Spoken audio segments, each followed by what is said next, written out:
Kia ora, welcome to this meeting of the Dunedin City Council for Tuesday the 14th of December. Welcome colleagues, to staff, to our journalist friends and to those members of the public present here in person and following along via live stream. We have a deputation to the public forum, Mr. Rust. Welcome. Come forward.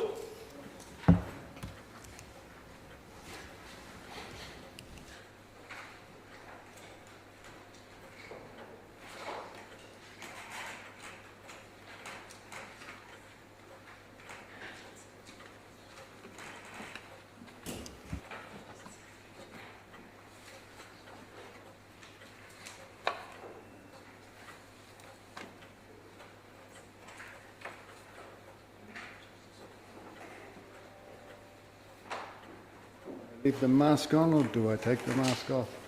It's only up to you, but if you could speak closely into the microphone, that would probably be helpful. And okay, can you hear me? You are able to take it off if you wish, and the next 5 minutes are all yours, sir.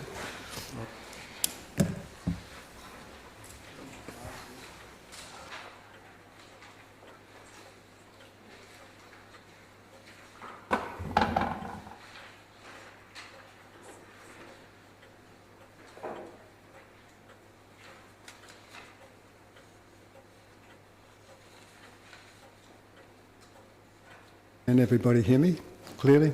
That's all right. It's good. The mask fogs up my glasses, so if you'll forgive me. My name is Rod Rust. I realise I only have 5 minutes to speak, so I'll try to be quite brief about this. If you don't know of me, I've been very active in the local surf community since 1976. And in 1985, my partner and I purchased the Hydro building, which is a key part of the infrastructure on the Esplanade. We own it to this day. My son runs a business in it.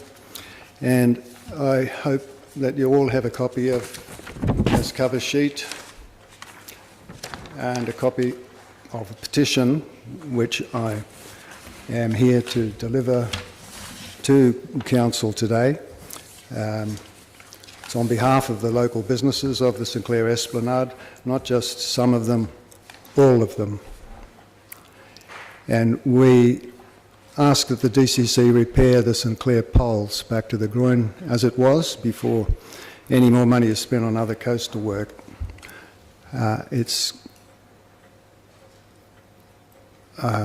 My personal feeling is that the Council has been excellent in its consultation process.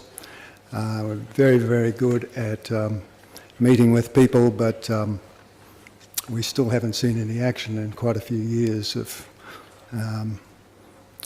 trying to fix this beach. The understanding that we have is that this kind of work is in fact a repair of an existing structure, and that there shouldn't be any hold-ups on that. And at the St Clair Action Group meeting last night, of which I'm also a member, we learned that there's a significant amount of money sitting there to restore sausages, geotextile sausages, should the need arise. But we feel it's time that actually we need to be proactive about this, and we would like to see it done on this repair work done, and call it a trial if you will, but give it 5 years.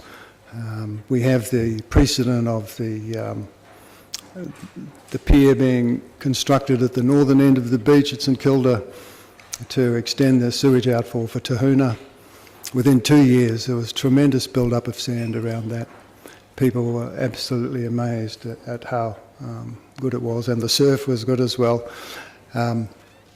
We also have in Karitani the recent use of simple driftwood and brush to gather the sand in a very simple way. So our concern is that we can spend a lot of time and money trying to find a more expensive solution that we don't need to do. We don't need a more expensive solution. If the simple, environmentally friendly use of wood in that setting, easily removable, something that can be done quickly and cheaply, and honours the wisdom of the people who came before us, the people much older than myself. Though I'm in my 70s, I don't want to wait another 10 or 15 years to see any action taken. And so that is our plea, and if anyone has any questions that they would like to ask. Councillor Wiley. Thank you, Mr. Rust. At the Sinclair Action Group meeting last night, what was the feeling towards the groin, and what are the comments made by those involved in that group? It was universal. Everyone was in support of the idea. Everyone is quite frustrated. We really think it's time. The process is of the resource consent thing. It goes on and on and on and on and on. But in the meantime, we're losing sand, and we could be catching it. We could take some action now and catch some sand before it's all gone. And that was from the members of the Surf Club, the Board Riders Club, and other people at present. Just a quick follow-up question. And a quick follow-up question. To me, the poles are always the iconic image of Sinclair, and I take it, based on your investment in the Esplanade, do you see it similar? Do the other business owners, property owners, and users? Absolutely, that's a very good point you make, and it is. In Christchurch, for instance, they had the parallel of their pier, and they built another pier. But it's part of what we're trying to do with the beach proper and in its entirety. It seems the logical place to start with that structure, which is an iconic image, and we can build on that. It becomes more of an attractive thing to start with. Councillor Elder. Thank you, Chair. Two questions. The first being, there's been significant engagement on the St Kilda, St Clair coastline, and right through to Lawyers Head. And I was just wondering what your feedback on that was, the opportunity to input into that. It's a fabulous. I mean, I've been active in this area since the days of Cliff Skeggs and other people, and it's streets ahead. We're light years ahead in terms of engaging with community and discussion and all of these things. It's everyone is very thrilled with that aspect of it, but everybody is a bit frustrated, that we're not actually seeing anything, and we're talking about 5, 10, 15 more years or something like that before we actually get to see anything, when we're convinced that this is a time-honoured technique that worked in the past, that'll work again, and it's almost like everybody's looking too far to find a more expensive or posher solution to something that's actually quite simple. With the geotextile, I mentioned the geotextile sandbags, which are there as a kind of a backup thing. They were vandalised. I personally pulled one out of the water at Murdering Beach. That's how far it drifted out there as a coastal hazard. If we're doing a pier, we're doing it with wood. We're doing it with the modern technology of today, which means it's going to be so quick and easy to do. And it can be removed if people are not satisfied that it's doing the job that we believe it will do, and that's just to stop that sand from dragging off the beach with that side wave. So you're wanting quicker action, or the community's wanting quicker action. So you mentioned a trial or an experimental approach. Can you talk? Garrett Chin and Tom Simon-Smith were going through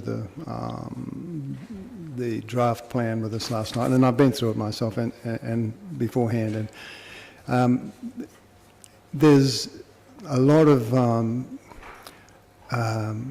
scope to experiment with different solutions, and there's quite a few options presented there. But we just feel that we don't need to to wait till everything goes through before that can take place.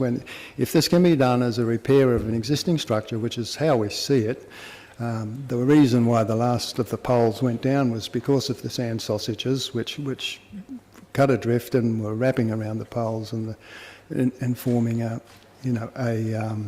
like a drag net on them. They came into decline because of lack of maintenance. While they might have been cute with all their funky angles, they're ceasing to be, performing a service by that stage. But we truly believe we can get back to some of that iconic look, which is all, making it an interest point, and it can happen now. And that we would like to see monies, instead of diverted to other research, or if you have to call it something and you want to call it a research or a trial, do that. Like I say, it's not like concrete or something. It's a porous structure that can be removed if it needs to be. Thank you. Is your understanding that there wouldn't be any consenting issues with doing this? Where is your group getting their resource management advice from? Well, there was a little bit of discussion about that last night, and it seems that it is a grey area. The Otago Regional Council, of course, is not as up to speed as the Dunedin City Council in a lot of respects. I've submitted on their draft management plan on the coast some 5 years ago. It was now. It was 17 years out of date then, and I still haven't had a chance to speak to them again. So, I mean, it's going to be a long, slow process if we have to go and fight them for a consent. But our understanding is that if it's a repair of a structure that's existing, then that can be a way to facilitate that, expedite. Sorry if it wasn't clear. My question really is, who is providing you with the planning advice? Who? Is it a planning lawyer or a planner or? It was just what came out of the meeting from people that were present there from the surf club, and everybody is of that opinion. We haven't taken it to a legal stage yet, but I mean, if you can give me any clarification on that from... I'm not a planner or further direction, But, I mean, there are hurdles because we're following due process, and we're just trying to see how we can get something going smartly. Question each from Councillor Raddick and Councillor Lawfisel. My question is pretty quick. The photo that you've supplied shows very large waves hitting the Esplanade seawall. Are they having any effect on the building, or your building? Can you feel them from within your building? And how does that feel? It's like being in an earthquake. The building will shudder with every high tide set that hits the wall. And we had the collapse of that, the forecourt, the pavement area a couple of years ago, where it was the sand had been scoured out from underneath the walkway, and it's like it's a hollow chamber in there, and so there's obviously a lot of issues regarding the wall. These are obviously, again, jobs for engineers to solve the problem, but we believe that if we can get the sand trapped again, and the sand is able to build up, the waves will be dissipated further offshore. There has also been talk at the Sinclair group and on previous occasions with Med Ocean and the guys from East Coast, who have recommended the possibility of creating a new structure in a groin-like structure towards the corner. That, of course, would have to go through whatever the full consenting process was, and that could be, though it was recommended by the people from Med Ocean that would be a really good trial to start with. But leapfrogging that, if you like, we think it will be easier to get onto the existing poles and start there. If we can do a series of these things and give it a few years, we can see what the effects are. We know what we're actually dealing with. There was a reason why they did that right in the beginning. And we can do a better job of it this time. Councillor Lofiso. Tēnā koe, Your Worship. Tēnā koe, Mr. Russ. Thank you very much. I just wanted to ask quickly of what proportion of the people who've signed this signature actually live on the flat in close proximity to the area? They're all business owners or property owners in the area. So Are the residents? not everybody's a resident. I'm no longer a resident. I lived in the building for a while. I started Hydro Surf Shop there. I started the Surfside Cafe there. Ran these businesses for a while. Councillor O'Malley. Worship. Just a quick question about the sand sausages and the relationship to the groin. Are you making the case potentially that the sand sausages are themselves an artificial activity on the shore, and therefore the groins could be considered to be part of that activity group as we plan for, say, the 50 to 100 year horizon for that beach? I have mixed feelings about the sand sausages. They're a type of armouring in effect, whereas the pier or the perpendicular to the coastline, which is porous, it just slows down the activity of the sea, and that encourages the build-up. Sand will come in, sand will go, but it will tend to be slowed down. The use of the sausages is more of an artificial sandhill, if you like, but it's not a moving sandhill. It's a fixed thing, and they get exposed. They get covered up and they're exposed, and they're quite ugly things, and they're also sort of plastic that we're not necessarily sure we want to keep feeding into the environment. It was more, I think you've answered it though, you're saying the sand sausages are already an artificial activity on the beach, and therefore another artificial activity would not be any more artificial than why we work out what we're going to do next, because if we allow the natural formation, then the beach will move back, and that's something we're probably not going to do in the next 20 or 30 years. I think the figure mentioned that was about $500,000 was set aside for potential problems with that, with the sand sausages. Whereas and that would be a band-aid thing, rather than us actually getting out there and doing something for a fraction of the cost, a fraction of that amount of money. It would be, I think it'd be lucky if it was $100,000 to do it with wood.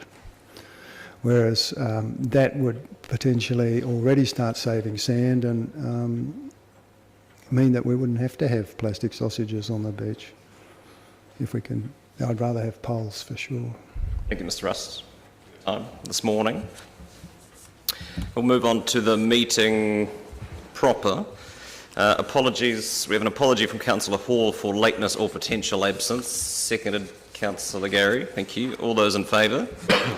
Those against?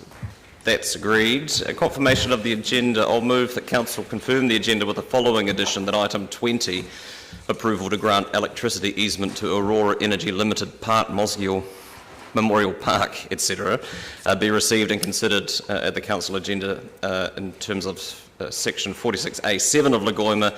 Why the report was not included in the agenda is that it was not available at the time the agenda was prepared. Seconded, Councillor Gary. All those in favour? Those against? That is agreed. Declarations of interest. Are there any amendments to be made to the interests register? Being none, I'll move that that Council notes the elected members' interest register, confirms the proposed management plan, and notes the executive leadership team members' interests. Seconded, Councillor Gary. Thank you. All those in favour? Those against?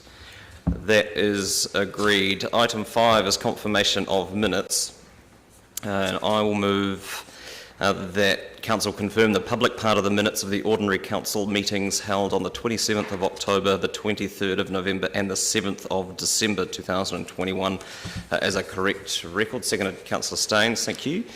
All those in favour? Those against? That's agreed. Minutes of Community Boards, item 6, Mosque Tairi Community Board, Councillor Houlihan. Thank you. Yes. Could the Council confirm the minutes of the Mosgiel Community Board meeting held on 15 September 2021? Seconded by Councillor O'Malley. Thank you. All those in favour? Those against? That's agreed. Item 7, Saddle Hill Community Board, Councillor Raddick. Yes, I move that the council accepts the minutes of the Saddle Hill Community Board meeting held on the 21st of October 2021. Seconded Councillor Wiley. Thank you. All those in favour? Aye. Those against? That's agreed. Item 8, Strathtyre Community Board, Councillor Lord. I'd just like to move that we note the minutes of the Strathtyre Community Board held on the 29th or the 30th of September 21. Thank you. Seconded Councillor Wiley. All those in favour? Those against? That's agreed. Items 9 and 10, Waikawaiti Community Coast Community Board, Councillor O'Malley. I move that the council notes the minutes of the Waikawaiti Coast Community Board held on the 23rd of June 2021 and the 13th of October 2021. Seconded Councillor Walker. Thank you. All those in favour? Those against? That's agreed. West Harbour Community Board, Councillor Walker. Yep, thank you. I'll move that the council notes the minutes of the West Harbour Community Board meeting held on 11th August 2021 and notes the public minutes of the West Harbour Community Board meeting held on 20th October 2021 and takes part C of the minutes of the West Harbour Community Board held on Wednesday 20 October 21 in the non-public part of the meeting. Thank you. Seconded Councillor Lawfisel. All those in favour? Those against? That's agreed. 13 and 14, the Otago Peninsula Community Board, Councillor Wiley. Yeah, I move that the council notes the minutes of the Otago Peninsula Community Board meeting held on the 16th of September 2021 and the 14th of October 2021. Seconded Councillor Elder. Thank you. All those in favour? Aye. Those against? That's agreed. Part A reports, item 15, Strategic Framework Refresh Update. Ms. Weekhider, welcome.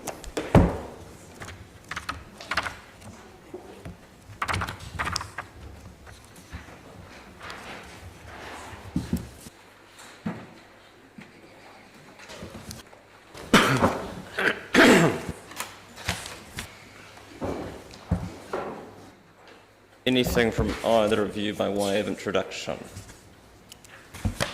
No, I'm just ready to take questions. Questions? Councillor Barker. Thank you, Ish. I have a question on page 60 in the around the governance group, and it says that a governance project control group needs to be set up to oversee the project. This should comprise DCC staff with knowledge of the strategic framework, the project manager, and could also include council and mana whenua members. And the group will need to review the project plan and set terms of reference. And I just wonder, on reading the report, where that group might be and what councillors might be involved? So one of the things with the project is that we have had limited staff and there isn't actually a project manager. That's been me. And that will change in the coming year. We had some early discussions, as mentioned in the report, with the Māori Participation Working Party around governance, and mana whenua and Mātāwaka had indicated that the Māori Participation Working Party was the best place for us to take that initial oversight. We, in discussions with, because we haven't had a project manager as such, the best place that we thought in discussion with ELT for the project to report to is the Planning and Environment Committee, as a way to have all council input into the project. So that's been our initial setup of the sort of oversight. We've kind of haven't used governance as such because the resourcing of the project thus far has been a little bit limited, and we still have a little bit of work to do in that space, although so far, the way that we have been working with the oversight groups has given us really good support so far. If I could just add, the Planning and Environment Committee seemed the right committee for general oversight because from next year we will have mana whenua representatives on that group, and so in discussion it seemed the most effective way to involve all of councillors, so all councillors will have a role and mana whenua will have a direct voice in the discussion at a decision-making level. So you mentioned resourcing being perhaps an issue. As council, we asked for the strategic refresh to take part. Did we resource it enough, or is that something that we should be looking at through our annual plan? It is resourced enough. I've taken over the policy team, and that has had a number of vacancies that have been,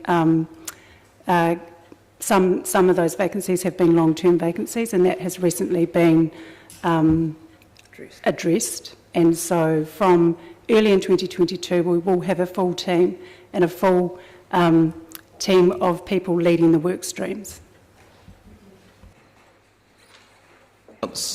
Councillor Walker. Thank you, Your Worship, and thank you for the report. It's all very exciting, very interesting. So 2 questions I have. The first one is around point 50, where you said you had meetings with 4 different countries, and particularly you had a conference, I think, with Canada. Did any suggestions in terms of do's and don'ts emanate from that? They were currently at the same place as us, so they have been a really good group to talk to, because they've been tracking in the same way that we have and just starting that process. So there hasn't really been do's and don'ts from that particular group, but we have been able to, because they're a relatively smallish organisation, we've been able to have some good insight into how they're doing things. It's been a while, and presumably that will continue as we move forward. Yes, it will. Okay, yeah. Cool. And the final thing, my second question, is around the very last point, actually, next steps, point 57, in terms of the consultation and the plan maybe to combine that with our annual plan process. Is that in many ways just to avoid consultation overkill? And if not, how do we avoid consultation overkill? That is to avoid consultation overkill, yes. Councillor Reddick. I was curious about point 50, the 4 cities that we have done some research on. Why were those particular cities chosen?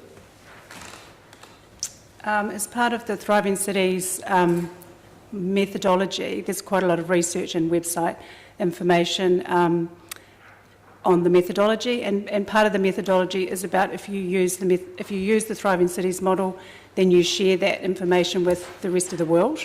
And so information about how those particular cities have integrated the model into their city vision is well documented online, and so they were good examples for us to look at. Melbourne was good because it's just across in Australia, so it was a relatively local-ish model that we were able to gain some insight from as well. The others were early adopters, so it's quite good to see how things have changed from the early adoption of the model in some of those European cities. Right, and can you elaborate on some of the insights gained from these 4 quite different cities and places, please? So some of the insights gained, I guess, is the importance of community in the whole process, and as mentioned in the report, the community aspect is still to happen within the strategic refresh process. We've been quite focused on other parts of the strategic refresh because in order to integrate the Thriving Cities model into our strategic framework, there's quite a bit of work to do to tidy up our existing strategic framework so that our strategic framework and the Thriving Cities model can talk to each other in a bit more of a balanced and simplified way. At the moment, trying to map the Thriving Cities model or the City Portrait model onto our existing framework is a bit complex because our framework is a bit complex. And so that's been one of the insights from other cities, is how they have integrated with existing city vision, and how they have how they have grown Thriving Cities vision that has been sort of community-led, and how to integrate that with a council vision. Okay, so are you suggesting that things should be community-led? Is that the insight you're saying? Have I got that right? I think they have to be, that it has to be developed in partnership with community. Right, I mean, so that's what you're saying, the insight we've gained from those other cities, is that things should be community-led? One of the things that we have gained in some of the cities, the Thriving Cities model has been a community-led vision for the city, not a council-led vision for the city. They have been like a community-led vision, and in other places they have been a council-led vision in partnership with community. Right. So, yeah, I'm not quite, well, sorry, it's probably my, don't quite understand what you mean there, but because I don't know that it's, I thought the council came up with this vision rather than it was community derived or community originated, but that's okay. The movement in other parts of the world has looked different.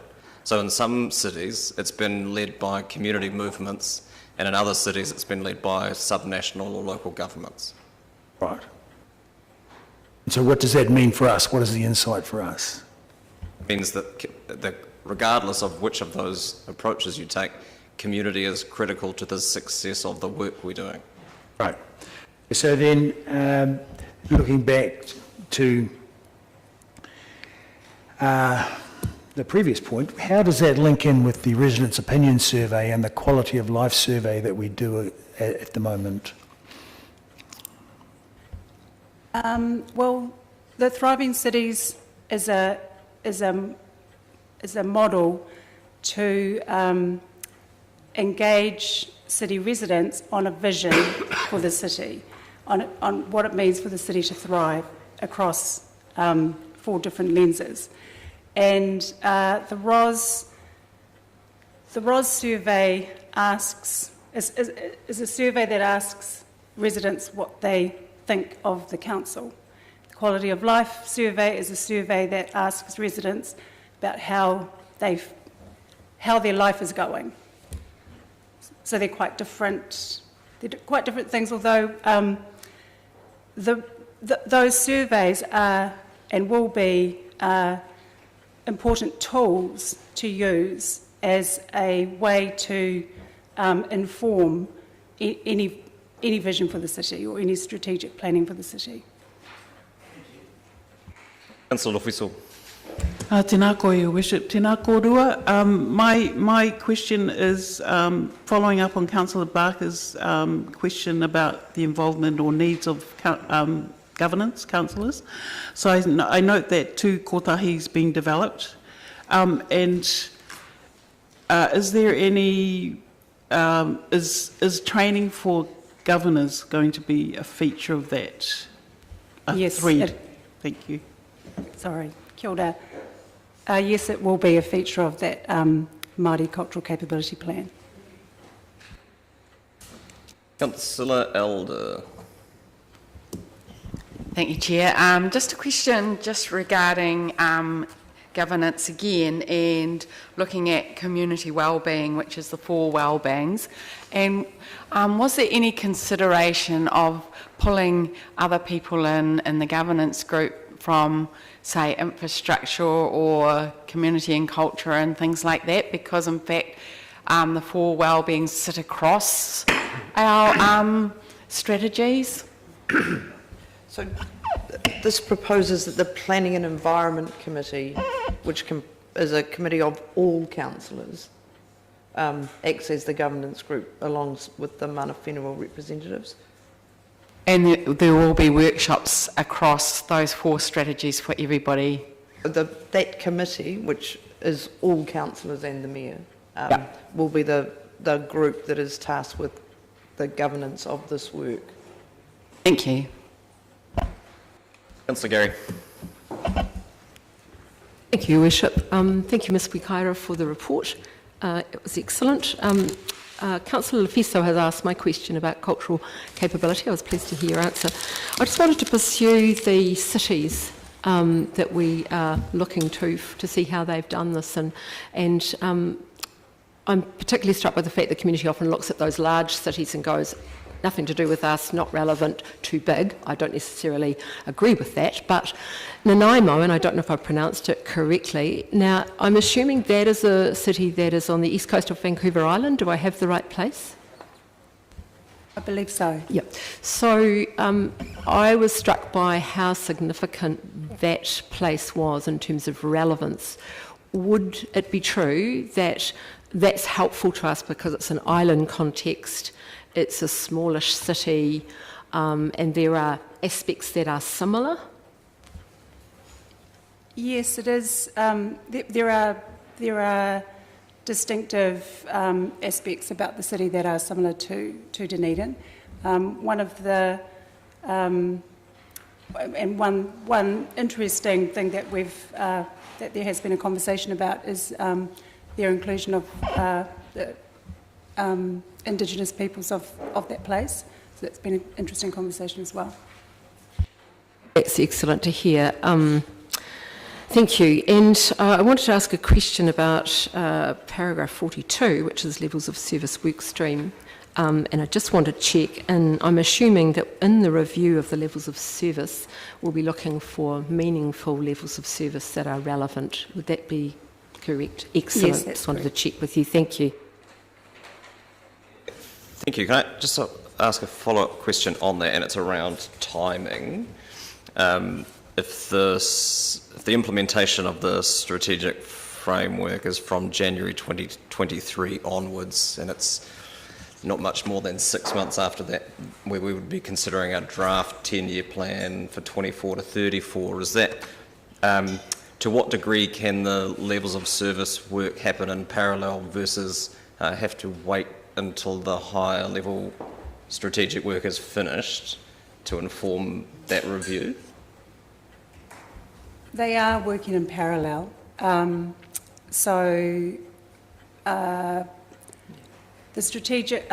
levels of service work is underway. Some of it will, and we are, looking at the current strategic framework and mapping that all out. Some of that will obviously have to change, but they are work streams that are happening at the same time. Yeah. So the goal is for all of those things to coalesce, the Treaty of Waitangi work stream, the levels of service work stream, etc., and for the draft 10-year plan 24 to 34. Thank you. Councillor Benson-Pope. Thank you, Your Worship. I'm interested in the reference to Portland as one of the cities you were talking to, because I am familiar with the fact that you mentioned that they were early adopters and have an enviable reputation for environmental improvement and urban design quality. I'm just asking if you can confirm that the relationship with whomever you're talking to in Portland is robust and strong? So with Portland, actually, it hasn't been a direct conversation. We've been following what they've been doing online. They've been sharing all of their information online, and so that's the extent of the relationship with Portland. We've been very interested in how they've been tracking, but we haven't actually had a conversation with them. With Nanaimo, we've had Zoom meetings and catch-ups. Because they're in a similar process to us, they've been implementing. And so is it conceivable that as things progress, that you will make direct contact with Portland staff electronically to continue those discussions? I think that's a great idea. Thank you. Thank you. Councillor O'Malley. Thank you, Bishop. Kia ora koroa. I just got a quick question around the level of service work stream, and it's one of, will we be putting levels of service in there that are relating to strategic objectives? So let's say zero waste. Will that be a level of service rather than just say curbside pickup, which I think is often where our focus has been on those activities? Yes, we are looking to map strategic, high-level strategy with levels of service. Yeah. So just a generic question. A lot of units report to different committees. Does policy actually report to a committee in general, or just reports to council? It's split depending on the nature of the work it's doing, but in the pure model it would report to planning and environment.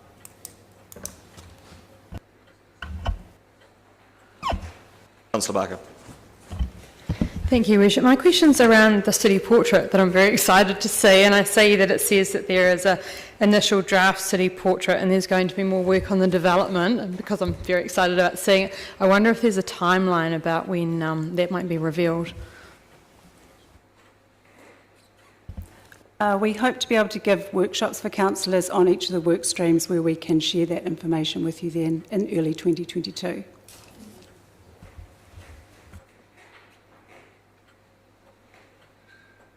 Questions? I'd like to move the recommendations. Moved Councillor Barker. Is there a second? A seconded Councillor Staines. Thank you. Speak to it, Councillor. Thank you, Worship. In moving this, I was particularly excited to see this report because I love a good bit of strategy. I have been banging on about strategy for quite a long time, and I know that it's an exceedingly complex piece of work. We have our 8 strategies at the moment and a huge number of policies and plans and bylaws, etc. I think 100 measures that we've got in our annual report, so it'll be really good to see these consolidated. And I know it's a really difficult piece of work, that's why I asked about the timelines. The important stuff with the strategy is that we do consult with our community, and we've done that in many ways with the strategies that we already have. That's why I often ask about the reporting on those.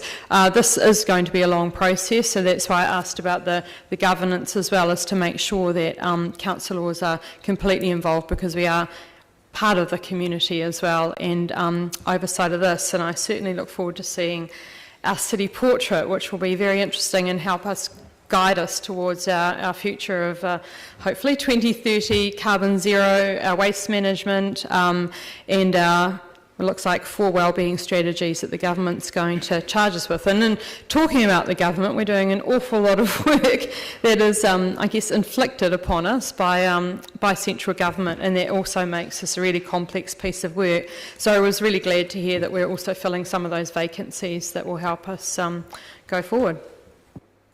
Further speakers? Councillor Walker. Yeah, not too much to add to that, apart from thanking the staff for this very diligent report.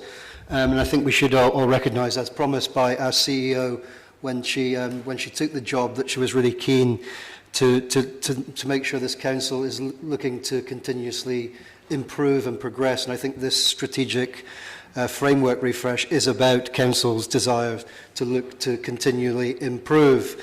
And in this report, obviously, to improve around the alignment of our 8 strategies. I think that's always been flagged and signalled, and that's great to see that this being progressed. Improvement around aligning our DCC measures and improving how we use data to inform how we plan and look into the future, and also improvement around our activity reportment. I think these goals should be commended, and I'm really supportive of them, and and the pat on the back once again to the staff. Thank you. Councillor Gary. Thank you, Your Worship. I want to begin by just acknowledging the work that went into the strategic framework prior to this, and the extraordinary number of strategies we originally had, and we got it down to 8, so that was a process all of its own. And this is another part of the process. This is going further on. We know there are some gaps, there's some links that aren't there, and this is a different time. So full acknowledgement to the work that went on prior to this process. I want to acknowledge the staff. I want to acknowledge Ms. Wikaira's work in this and the team, and that will continue the work, a very large and complex piece of work, as has been acknowledged. I was particularly pleased, as I said in my question, to see the note around the importance of cultural capability for our governors, for us as governors, because I do think there is a will around this table, and confidence levels vary, but I think there's a real will to do better. to meet our treaty obligations. It's so important, and I think we acknowledge that. One of the things that I note about this particular model, the Thriving Cities model, is the importance of putting people at the centre of it. If we put people at the centre of all we do, and I believe this council has a track record of doing that in recent years. If we put people at the centre, then everything else thrives, business thrives, our systems thrive.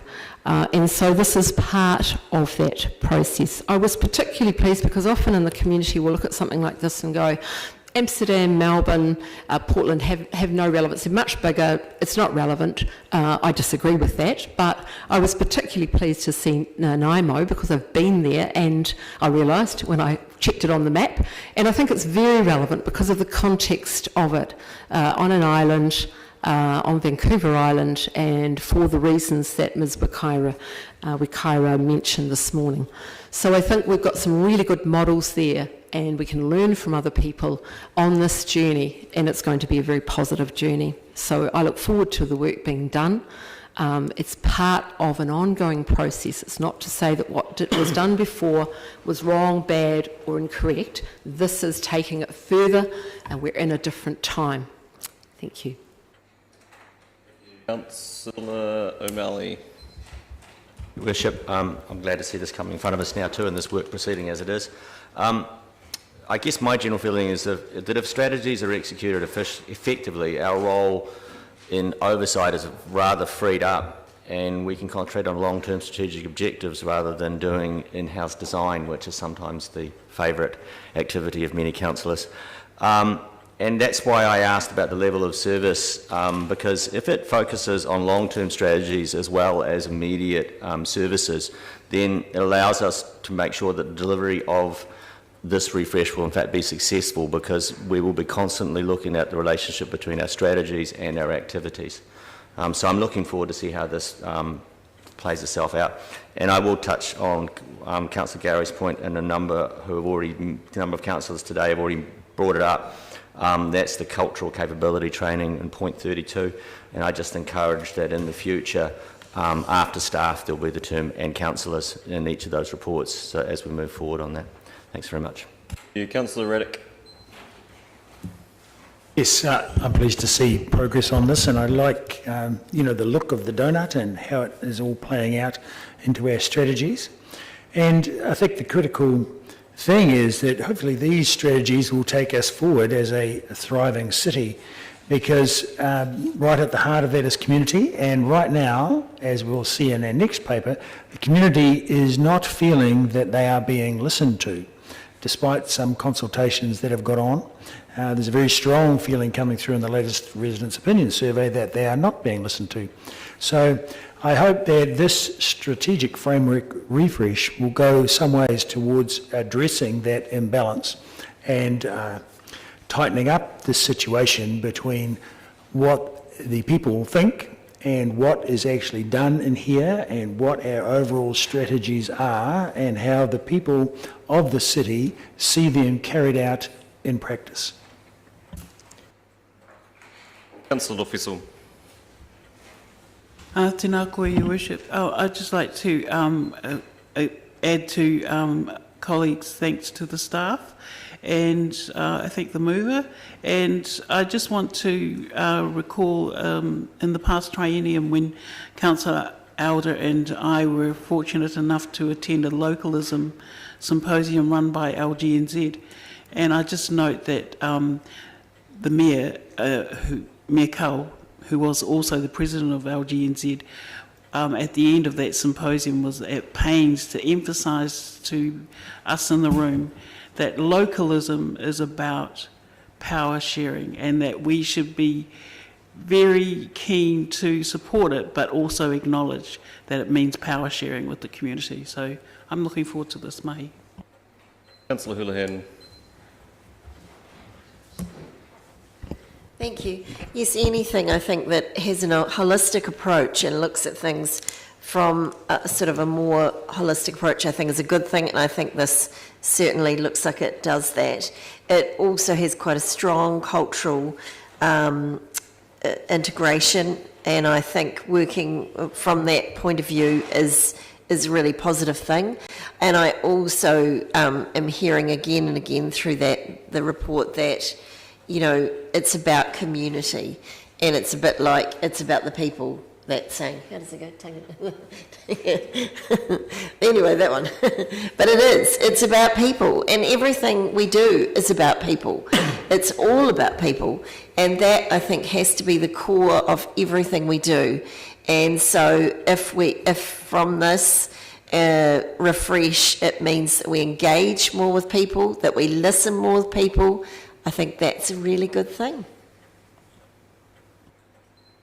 Further speakers? Councillor Wiley. As a councillor who voted against this back in, what was it, May the 25th, I have to applaud Ms Waikawa and the team and what they presented to us today, because even though I didn't agree with it at that time, and parts of it I still don't agree with, I think there's a lot of good information in this paper today that gives me heart of where it's going and what it's going to achieve. And I think that's, to me, it's given me a far better direction and indication of how this is going to benefit our city and the people of our city. And I think, thank you for bringing that to us in this form. And also the work you've done with the other cities, and I can actually see a lot clearer the impact this is going to have, not just for Dunedin, but I think we will see other cities now around New Zealand want to see what we're doing and how they can embed it a lot further. But, you know, paragraph 13, when we talk about the strategic context, sort of sums it up. It also is going to be a lot more important with where government is going with a lot of their frameworks in the future. But no, I can support this, and thank you. The speakers? Councillor Elder. I look at this and I look at the four well-beings, and I note that they're the centre of this project, and also the weaving through of all our strategies, the treaty and our partnership. To me, it's like a process where we're doing weaving together and putting the strands of what we need to do as a city alongside the strategies so that we get the outcomes this community needs. And I love the weaving aspect of this. I think it's complicated, and I look at what central government's doing, and it makes it even more complicated. So I applaud the work that Jeanette and team have done in bringing this through, and really encourage that we actually do give the resources to these strategies to pull them through.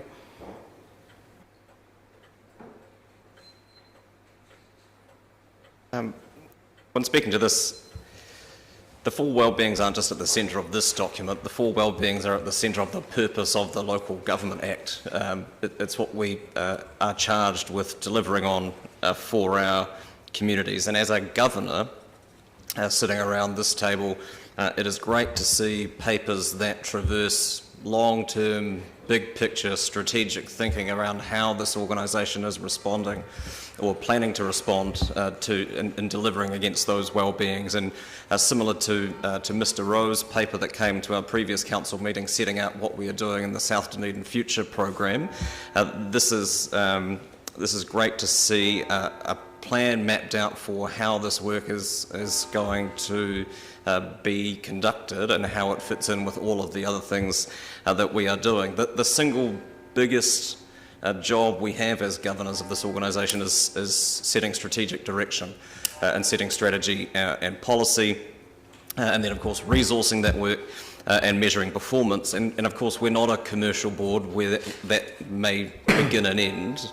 We're a representative body, and so it makes sense that we take a greater degree of interest in the detail and some of the particular performance measures than you might expect in a commercial setting. But we can't lose sight of the higher level strategic direction. And then everything else we do flows on from that. It is the most important thing that we do. The levels of service need to be informed by our strategic direction, not the other way around.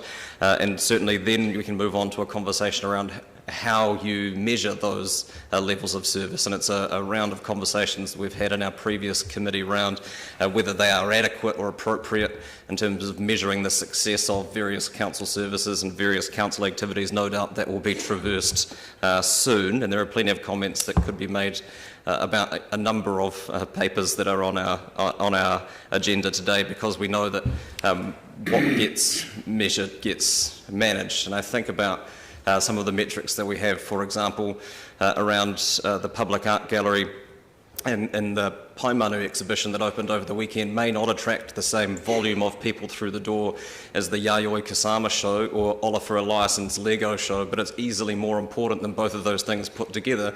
But if the metric of success for the gallery is set at the number of people who walk through the door, then you can get fairly perverse outcomes in terms of getting the best out of your cultural institutions, to use that one example. So I'm really looking forward, most of all, to how this sets up a framework for letting the strategic objectives and strategic direction of the city that we develop with our community lead the levels of service, inform the levels of service and how we measure them, so that in time for the next 10-year plan in 2024 we have a far more robust framework to measure the success or otherwise of what we are setting out to do on behalf of our community. Councillor Barker, your right of reply. Just a quick one. Thank you, Your Worship. Our key vision is to be one of the world's great small cities, which we've talked about for quite a long time, and I really am excited about having a new strategic framework with the donut thriving cities model to go forward. And as I said earlier, it is really complex. It's been great to see the councillors acknowledge that they, especially Councillor Wiley, not entirely convinced at the start, but looking at this and looking forward to the fact that we'll be able to inform our next 10-year plan and have some clear goals. It was also good to hear Councillor Elder using the analogy of weaving, and I think that's a great analogy for all the complexity of all of the strategies, the KPIs and the measurements. It is a big piece of work and it's a hard piece of work, and I acknowledge the team working on it as well. Thank you. All those in favour? Those against? That is agreed. Item 16, the Residents' Opinion Survey 2020/21. Ms Graham and Ms Wikaida will speak to the report. It's on page 73 of your papers.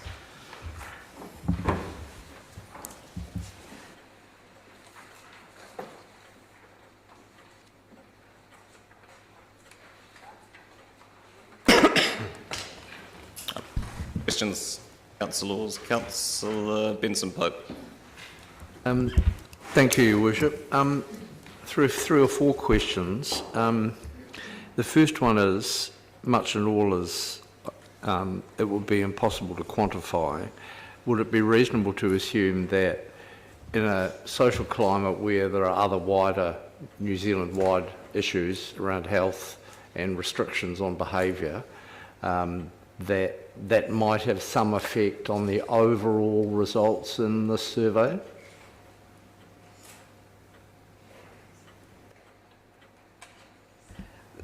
The context of when a question is asked is always important, but I don't think that we can say that directly. Oh, can't say it directly. Sorry, I can suggest it indirectly, however.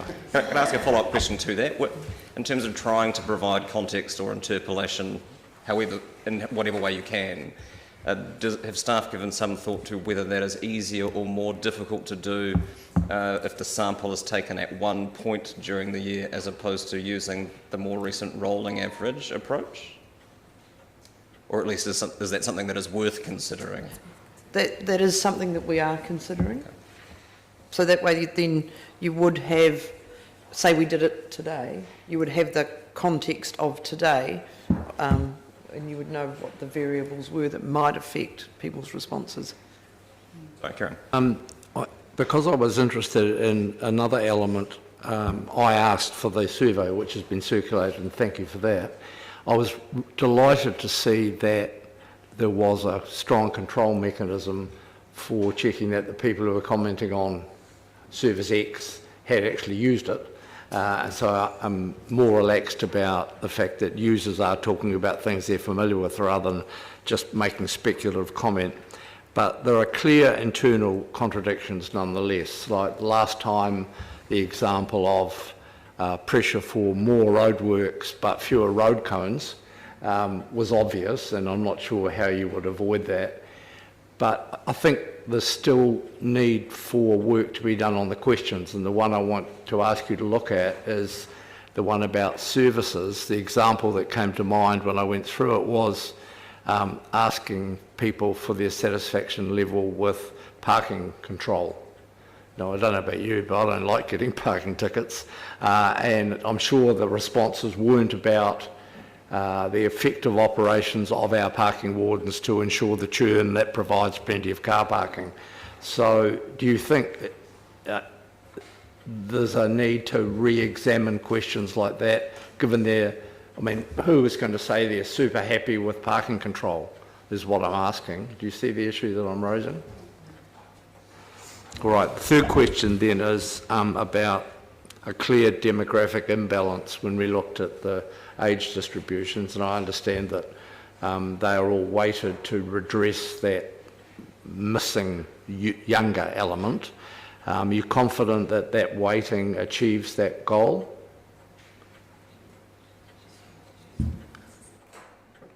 We have someone here who is more expert in the data than we are. Question. Methodology.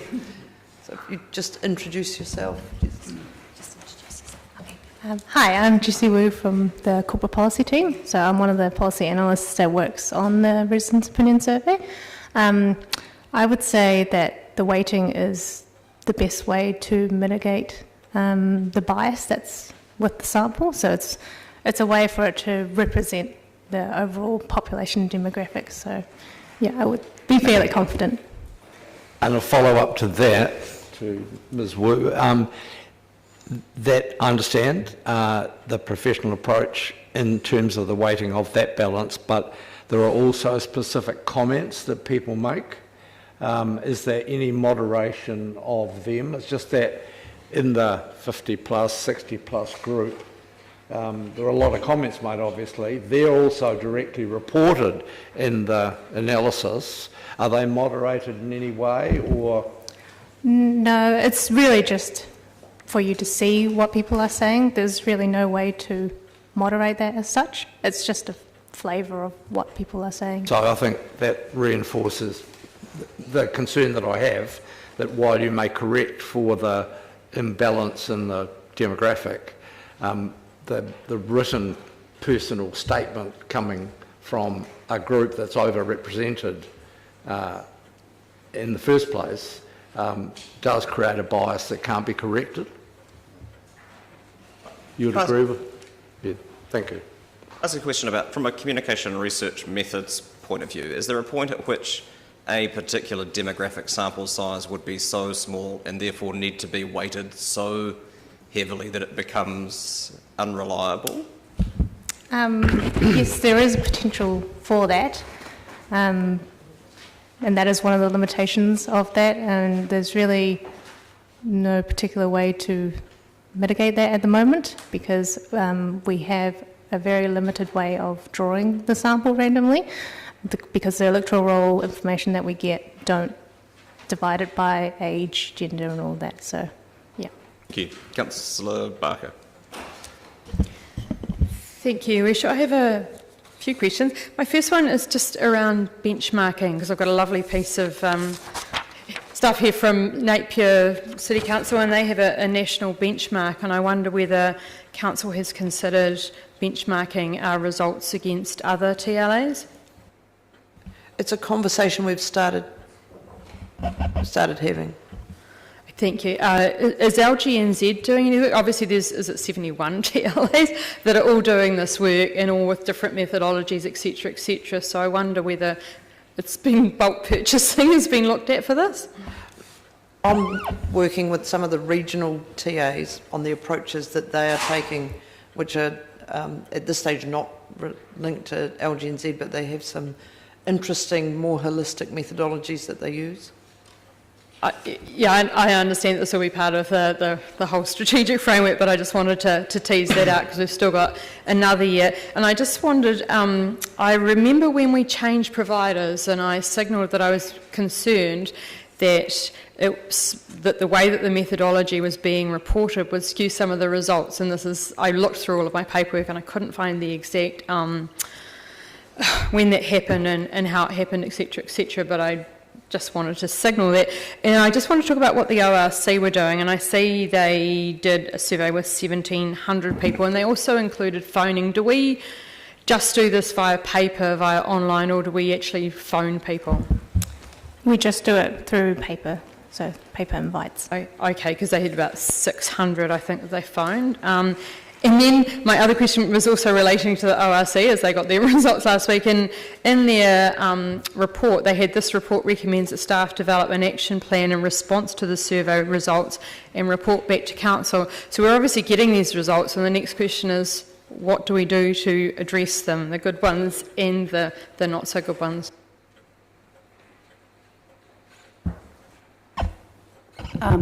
As mentioned in the previous report, we are working through a process of addressing some of the ROS results and levels of service, and working out how we can begin to develop a framework to be able to monitor and evaluate the data that we're using against our levels of service and other ways that we're sort of measuring in our performance measurement framework.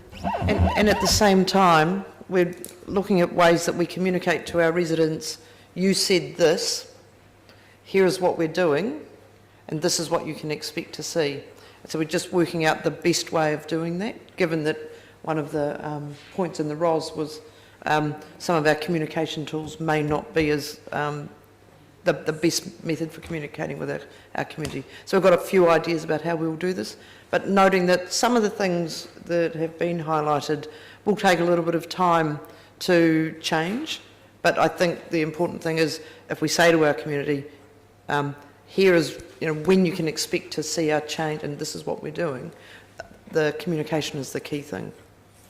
So I guess my next question is around the benchmarking for communication, because Dunedin's actually above the national benchmark, so that's why I thought that some of that benchmarking might be good for when these figures get picked up and reported, that it might be useful to, how am I going to put that in a question? Are we going Quickly, to be... I would suggest. I think I've already asked the question about Ben. Thank you, Councillor Lofiso. Tēnā koe, Your Worship, tēnā koutou. So just referencing Ms Wikaida's answer to Councillor Raddick and the last thing about the difference between ROS and the quality of life. The quality of life surveys every 2 years. Yes, that's correct. Is there any, I don't know, is there any point in, I don't know, maybe you were doing this, but melding the quality of life questions with the ROS? So I'll answer this, and I hope it answers your question, but I've been working, one of the TAs I've had discussions with have been Queenstown, and they do a quality of life style survey which focuses on the Queenstown more broadly. So it takes a different approach. So it's a mix of residents' opinion for a mix of quality of life and a more generic type of approach. So that's what I'm wondering mightn't be a good option, but...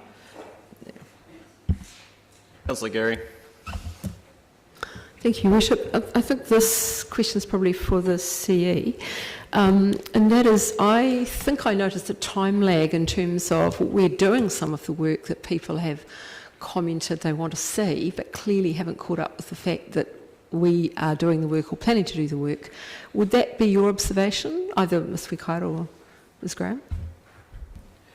There's in the 10-year plan budgets, we invested heavily as a council in many of the things that residents say they want us to be improving. And that work is underway, but there's a lag with the results of that work appearing and being visible to everyone. But, that said, we still have to acknowledge and own the results, and recognise that our community have let us know their opinion, and it's incumbent on us to make sure that we respond and let them know how we're responding. So it may be that the community haven't caught up with the fact that in some cases that we're planning or are doing the work. That was my sense, but... I think there's any way of knowing that. Second question, I wanted to ask Ms. Werg a question, and this was around methodology, and forgive me if I missed it in my reading of that. It's been my experience through life that human nature is that if you have something negative to say, you're more likely to put pen to paper if you're grumpy about something.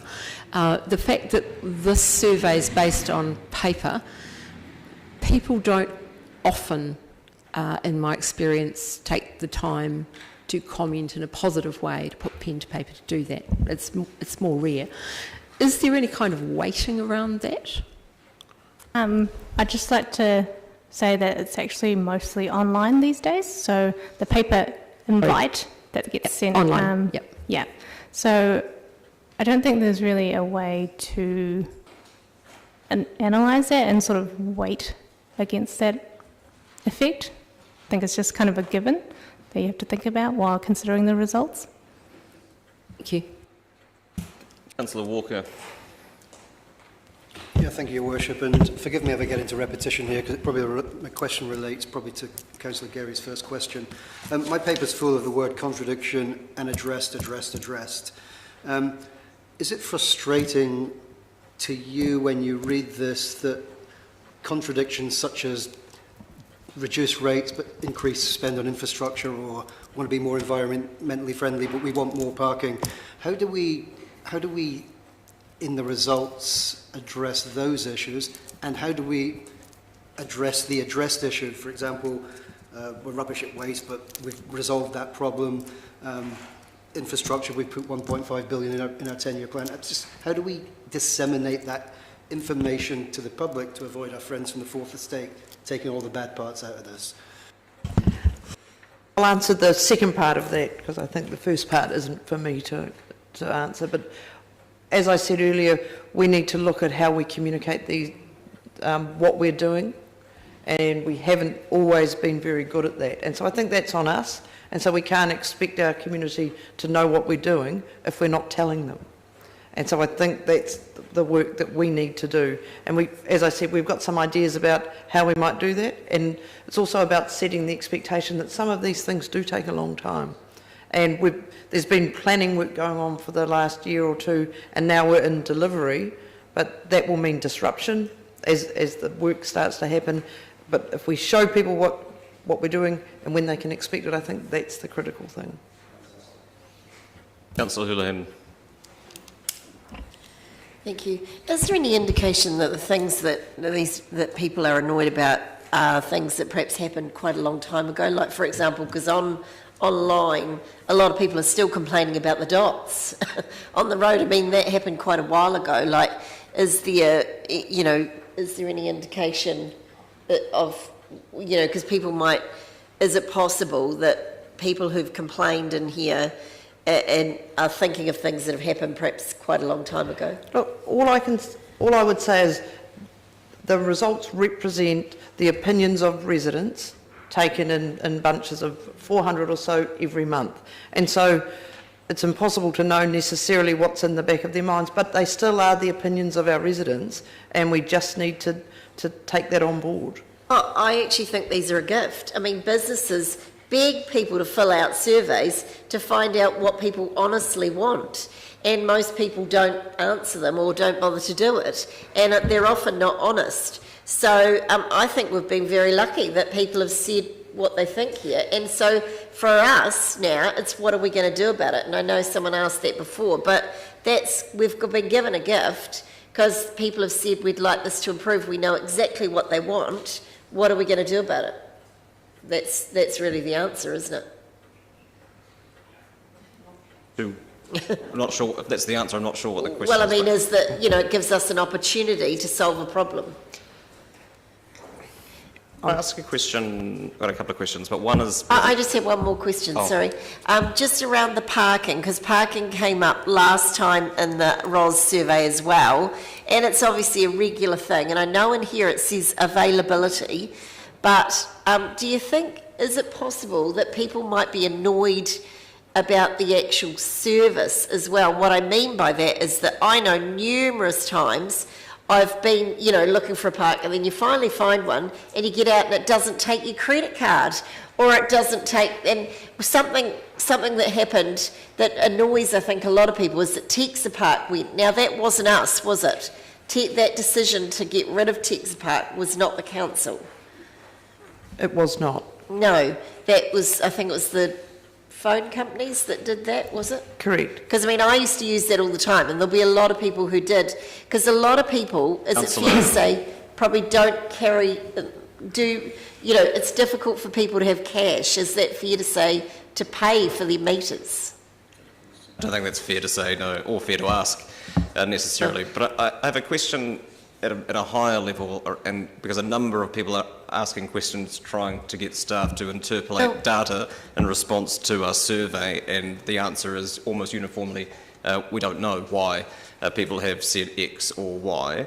So just seeking some, in terms of the thinking that's going on about how else we might go about generating input from residents, is there any thought being given to doing more qualitative work that involves discussion with individuals and then coding that data, where you might get more useful and more detailed feedback, probably from a smaller sample size because it's a more resource intensive approach, but it might be more helpful? Yes, we have had those discussions around how we can also build in a sort of a narrative context into some of these points, and work with focus groups and things like that to actually have some more qualitative data that sits alongside the ROS to give it context. Councillor Reddick. Yes, there are a few contradictions in the report, and I think my favourite one is where, relating to infrastructure, many people ask for roads to be repaired, potholes and poor quality roads, and in the same chart there's people complaining about too many roadworks and roadworks causing traffic congestion. So I would like to mention the fact that I drove across town yesterday and encountered 4 separate lots of roadworks which impeded my progress. However, I was gratified that they were making a wonderful job of improving the roads. So there's a, hopefully that inherent contradiction, but the work that is being done out there on... We're not yet in debate, Councillor. Do you have a question of staff? Yes. So, well, hopefully that'll improve the ratings for roads. Thinking about parking, given that parking seems to be constantly under attack and diminishment, how will we resolve that? Do you think? Well, it's probably not your area to think about how we resolve it. Nor do I think that's a fair characterisation of our transport strategy, Councillor. Well, you know, a large portion of the population, it's the number one concern of a lot of people. I'm also curious, because there is a genuinely negative view in a lot of areas. I had an experience, you know, especially in terms of communication, my most recent experience of calling the CSA was that I had quite a long wait time, and really due to... Long wait times, Councillor. There's plenty on the agenda. Do you have a question of staff that you could come to, please? Well, unless I frame it up, it won't make much sense, I don't think. So I did have a long wait time, which was about 10 minutes, because I timed it because it went on. And but then I couldn't get to an answer. But the whole question was resolved, and resolved well by this, you know, the people within the system. However, the operator I first spoke to didn't know the answer, nor where to find it. And my question is, has there been an increase in staff turnover in our phone, within our phone answering system, due to negative attitudes coming through the phone to them? Not that I'm aware of. It's good, thank you. Councillor O'Malley. I just want to start this question by saying that I wrote it down before the other questions came up. On page 125, we have a bar graph of different satisfaction and unsatisfactions, and we have 9% of the people were upset about parking enforcement because they weren't doing their job, and then 4% were upset because they were doing their job too much, which adds up to 13%, and yet 18% of the people are upset with parking, so there's a missing 5%. Now, my question really isn't around those numbers. It's actually, what do we do with those numbers in terms of what are they sent to the units then to look at, and then the units, so in this case parking enforcement in the regulatory services section, but also potentially maybe transport as well. How has this data transmitted on to the functional comparative council so that it results in some outcome? So, this is one of the challenges. Historically, we haven't been particularly consistent in what we've done with the ROS. And so one of the things that we've flagged with the work Ms Wikaira is doing is that we're going to use this data as one of the sets of information we have to help drive the change we know needs to happen. Good, so therefore it will actually help us understand either public perception or actions are determining these outcomes. Thank you. Councillor Lord. Yeah, look, the Mayor earlier gave a preface to a question. I'm not trying to put staff ideas here, but one of the things that I noticed, and recently I made a comment in the Infrastructure Committee meeting about the state of some of the road repairs, and I got a flurry of calls from people, some because there was a bit of grass growing on the side of the road, some because there was a wee pothole the size of a dinner plate or whatever. But constantly we get people telling us that we've got roads that are third world standards, and my answer to that is go to the third world and have a look, because we haven't. And our roads generally are very good, and I think when I travel around the country I see our roads are better than other people too, but I'm just wondering how much do we take notice of some of those comments if we know that there's stuff that just simply isn't correct? Or how do we measure that? Because I wouldn't go and pour millions more into our roads on the basis of what we got. The ROS is, as I've said earlier, one set of data, and it's the opinion of our residents at a point in time. But for example, with the roads, we have other information that helps us determine the quality of the network. That's right, isn't it, Mr. Drew? Yeah, so we have, I think, an audit that's done, is that by Waka Kotahi? That also, and that does speak to the roads, needing some renewal work. So the smoothness of some of our road services is not as good as it should be. But we're aware of that, and using all of the information we have, we're trying to ensure that the upcoming budgets have the money in the right place to address the concerns that have been identified.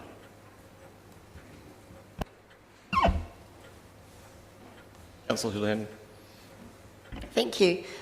Is it possible that because our city is growing at a really fast pace and we've got a lot happening, that a lot of these complaints are growing pains? Like, for example, people who are trying to do building, I know they're complaining to me and they'll be complaining to other people, I'm sure, and possibly complained in here, but, that they can't get consents, that they can't, but that's because we've got a building boom at the moment and shortage of resources, so there's other reasons for that.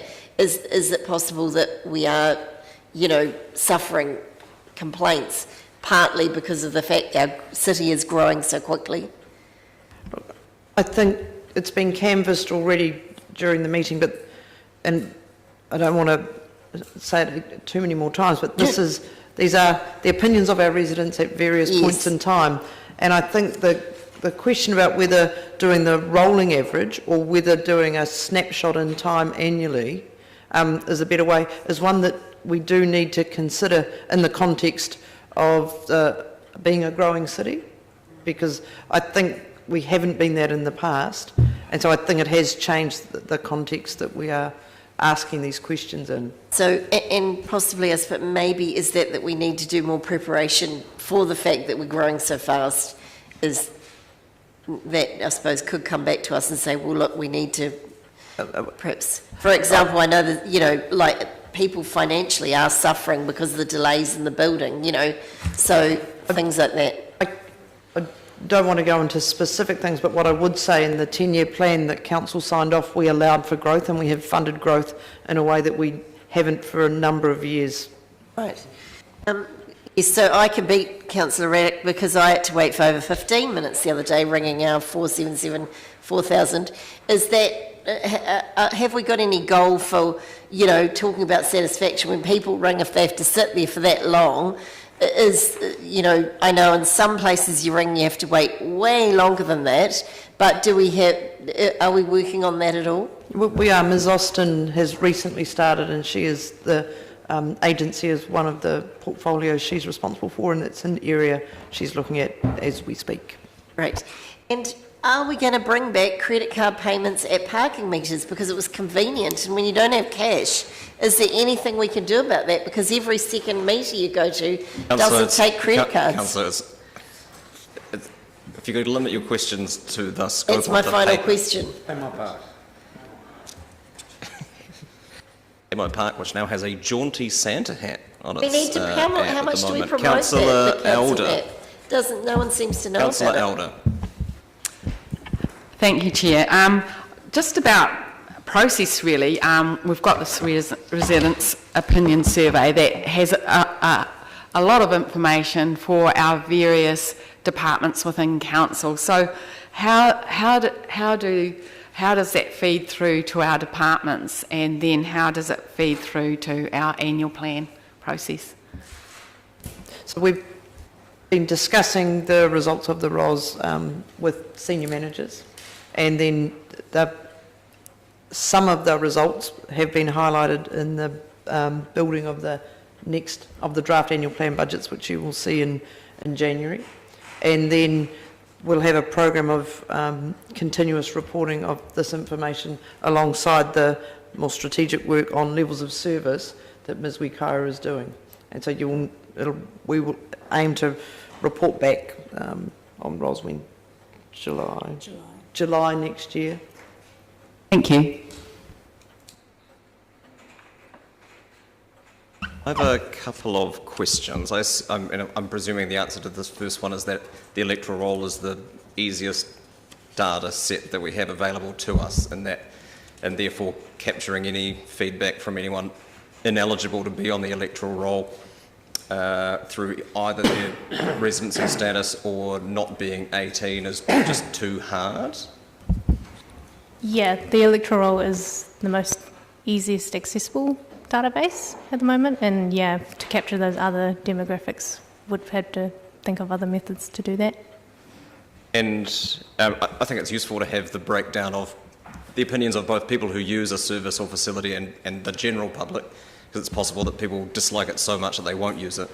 But that kind of data isn't provided or asked for, particularly in transport, so there's no breakdown of what people think about how adequate our cycling infrastructure is between people who actually use it and the general public. How hard is it how much work is it, and I've got a follow-up question on this too, to insert those sorts of questions? If it's just like one or two extra questions, I guess you'd have to think about the survey length as it is. It's already quite long. And the general sort of consensus is that these surveys need to keep them short so that we don't get fatigue. So you have to consider that if you want to add more questions, and also just the sort of administrative costs. If the more questions you add, obviously the more printing and the analysis as well have to go to that. And just a question following on from the previous paper around the discussion around the strategic refresh and the levels of service, etc. In an ideal world, we would recast any surveying that we would do to give us feedback that's relevant to our levels of service and to the strategic objectives, given that won't roll out until 2024.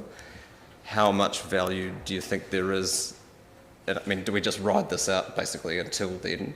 Or, because there's no point sinking a whole lot of work into something that's going to be immediately out of date necessarily either. I think we need to reflect on what the best strategy might be for the ROS ongoing? Because I'm not sure that writing it out is useful for anyone in our community or for us as an organisation. Councillor Whistle. Tēnā koe, Your Worship. Thank you. It's kind of a left field question, but given that we've received some emails, communications from people who are very disappointed that we requiring vaccine passes, and therefore they or their grandchildren can't access services, the swimming pool or libraries. But is there any way to try and capture that in a ROS survey, or like asking a question about the impact of our policies? The only way at the moment that has been addressed is through the Quality of Life survey, which has recently, in the last Quality of Life, asked about the impact of COVID. But ROS hasn't, that question is not in the ROS.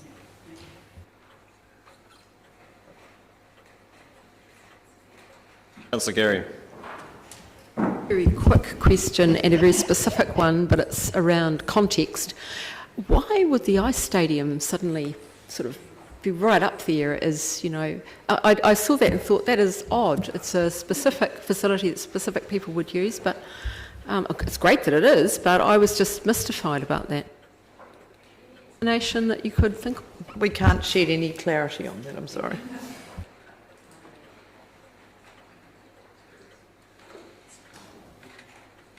No further questions. I'm happy to move the recommendations. Seconded, Councillor Lawfess. Thank you. And don't have much to add on it. As has been pointed out, this is a data set in terms of the residents' opinion survey, and it's an important one, but it sits alongside any number of other measures of success or otherwise of our facilities and services. And I don't think there's any value in us now sitting around the table trying to defend ourselves against negative feedback for fairly obvious reasons. But I think we should take an interest in how we might go about getting the best or most useful data out of our community, and it's useful to see some of that canvassed in questions to this paper, where we are getting feedback on things that align with what we are trying to achieve through our strategic objectives and through our levels of service. And I certainly think it's worth exploring a more qualitative approach to data so that all of these largely rhetorical questions that have been asked of staff around why do people think this or that, we might have something to actually base an opinion on, and to have more detailed or richer data from our community I think would be really helpful in trying to inform the work that we're doing. And I also think that it would be easier to try and contextualise the feedback that we get, for whatever means, were it to be conducted as a single point in time, as opposed to the more recent approach of being a rolling average, which makes it harder to figure out what any particular factors may be. But regardless of the weighting, and acknowledging that the breakdown of comments aren't weighted, but the general feedback is, I think we're doing something wrong if we're leaning too much on a survey method that gets us nothing from people under the age of 18. Feedback from one out of every five persons aged 18 to 39, whatever it is, and 2 out of every 1 person who's aged 65 and over.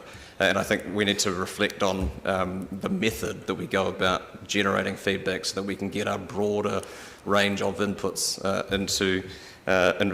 a broader range of input to inform the activities and service performance review, if you like, that we are charged with doing. Further speakers? Councillor Barker and then Councillor Houlihan. Thank you, Worship. Councillor Houlihan referred to this as a gift, and it is indeed a gift when we get the residents spending time filling in the residents' opinion surveys. And as we've talked about, sometimes these can be quite long and hard to fill in. And this morning, I actually met someone who'd filled in the survey. I was sitting down having a drink, and they said, "Oh, are you a councillor?" I'm like, "Yes."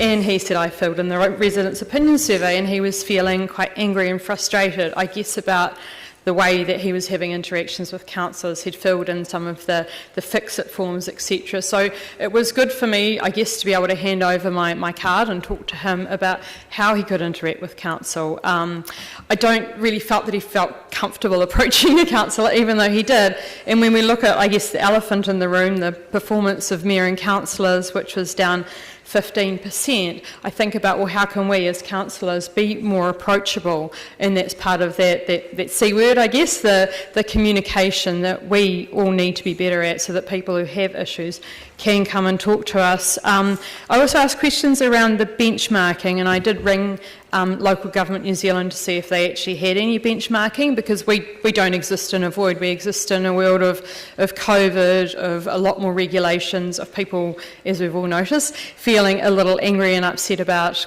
quite a number of things. So you're wondering whether your statistics are kind of trending in a certain way, because all of New Zealand's statistics are going that way. So that was why I was interested to find the Napier City Council resident survey and see that they actually had a national benchmark. So, because I love a good statistic, I went and compared us to the national benchmarks, and we were 5 above the national benchmarks, which was waste communication, pools, libraries and water, 3 at parks, sewage and stormwater, and 7 below. Overall mark, leadership, roads, toilets, cemeteries, footpaths and parking. And I found that quite a useful exercise, just to see the range of the benchmarks and where we sat in those. Was good. I guess we get some reporting on where we seem to be failing, but actually compared to the national benchmarks, we're actually doing okay. We certainly, I think we're addressing a lot of these things. When I looked through the report, I think as Councillor Walker mentioned in question time ago, I wrote addressing, because we are addressing a lot of these, a lot of the delivery of these issues as well. So while I was a bit sad about some of these results, I certainly think that we should be energised to address them through our delivery, through our strategic refresh, etc. Thank you, Councillor. My apologies, 18 to 29 is the demographic. Councillor Houlihan. Thank you. Yes, I hope today, if anyone's listening, that they can see we've read it, we've heard it, and I really want to thank the people that filled out this survey, because it does take time, and it is actually really hard to get people to fill out these surveys. And I thank them for being honest, because we can't fix things if we don't know what's wrong. And a problem, entrepreneurs love them, is because if you have a problem, you have to come up with a solution. And I think we have an opportunity as a city to do better. And I think that's an opportunity. And we are in a growth phase right now. Everywhere you look in the city, there's something happening. And that, while what comes with growth is pain, but out of that will come some great things. And we are, I think, one of the world's great small cities. We have heaps of things to be really proud of. And this information is a gift for us. And I think as long as we take it and we actually do something with it, like I personally would feel a lot better about parking if we brought back that it would take the credit cards. It's so easy. People don't carry cash nowadays. You know, it's little things like that. And while people can brush it off and go, oh, that's a small thing, when you're driving around, if you're hot and bothered and you've got kids in the back and a dog that's barking, and you finally find a park and you get out and you're like, oh my God, I've got no cash and it won't take my credit card. That is like a final straw. It's like, oh, I've had enough. And if I was filling out a survey form then, I'd go, blow this blimmin' council, you know, because things like that do matter to everyday people. They're annoying, they waste time, and we need to make things easier. And I also think, you know, and often they're not expensive, they can be small things. So we can solve a lot of these problems by being more people friendly, because after all, it's all about the people. Councillor Staines.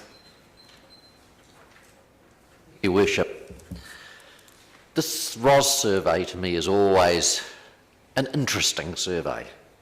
On the one hand, it's telling us about all the things we should do. If we listen to all of that feedback and then we act on all that feedback, we'll not only waste a lot of ratepayer money, but will drive the rates up significantly. On the other hand, if we don't listen to the feedback that we get in the ROS survey and don't act on it appropriately, we'll not only damage our city, but we'll lose the support of our community. In some cases, the feedback that we get is an indication of perception, not reality.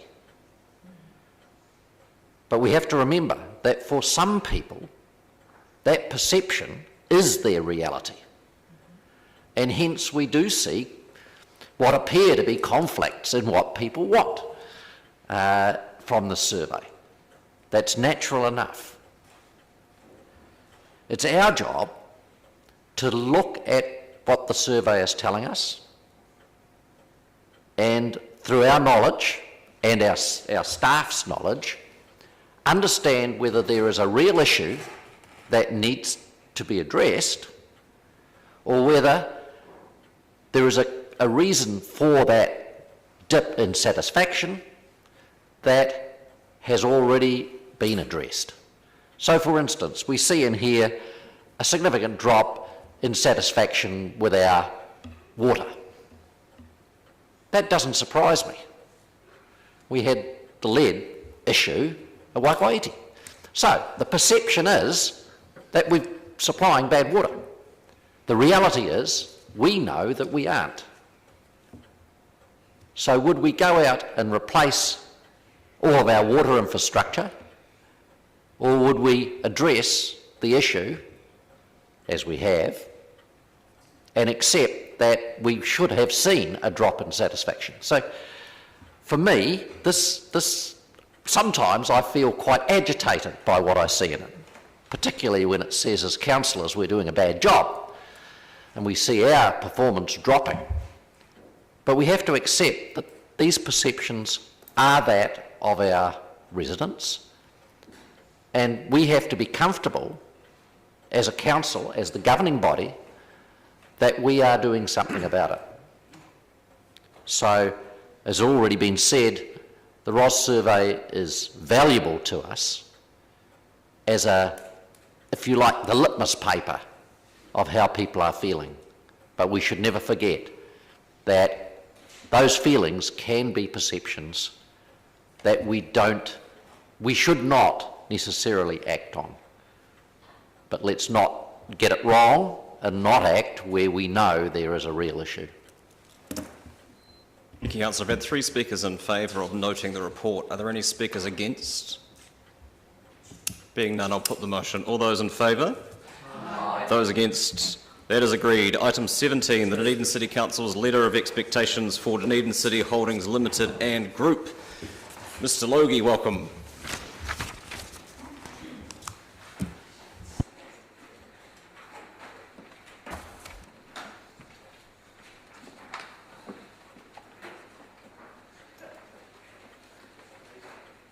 By way of introduction from either of you?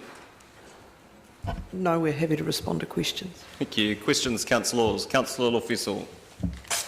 Tēnā koe, Your Worship. Tēnā korua.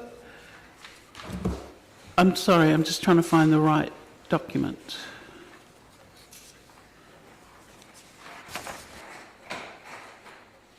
On page 168, under general expectations of DCHL on page 2. Forgive me, I probably should know this answer, the answer to this question, but the observe the no surprises policy, is that an actual thing, the policy, or is it just a gentleman's agreement, so to speak? It's an agreement, and probably should say observe a practice of no surprises.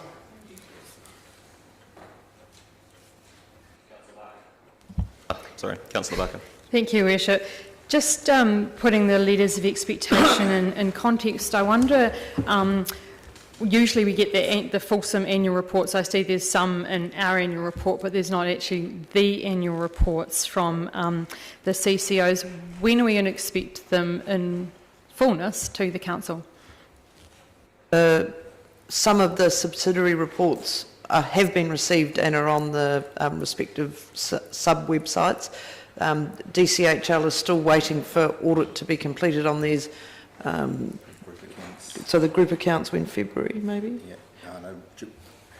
So the group accounts are just being finalised. That may be done before Christmas, or potentially it'll go through into January, and then Dunedin Venues Limited and Dunedin Railway will be audited in February. So is it a technicality that the annual reports are not coming to council today? Yes, because we think it's appropriate to have the holdings company report at the same time, so you've got a consolidated view of the individual company reports when you see them all together. Thank you. Councillor Elder. Just noting, we were talking at the beginning of the council meeting about strategies and council strategies, and is it the intent of our statements of intent to weave through climate change and the treaty in a parallel to the work we're doing in council itself? Yes, the companies are required to give effect to the council's strategic objectives, and so yes.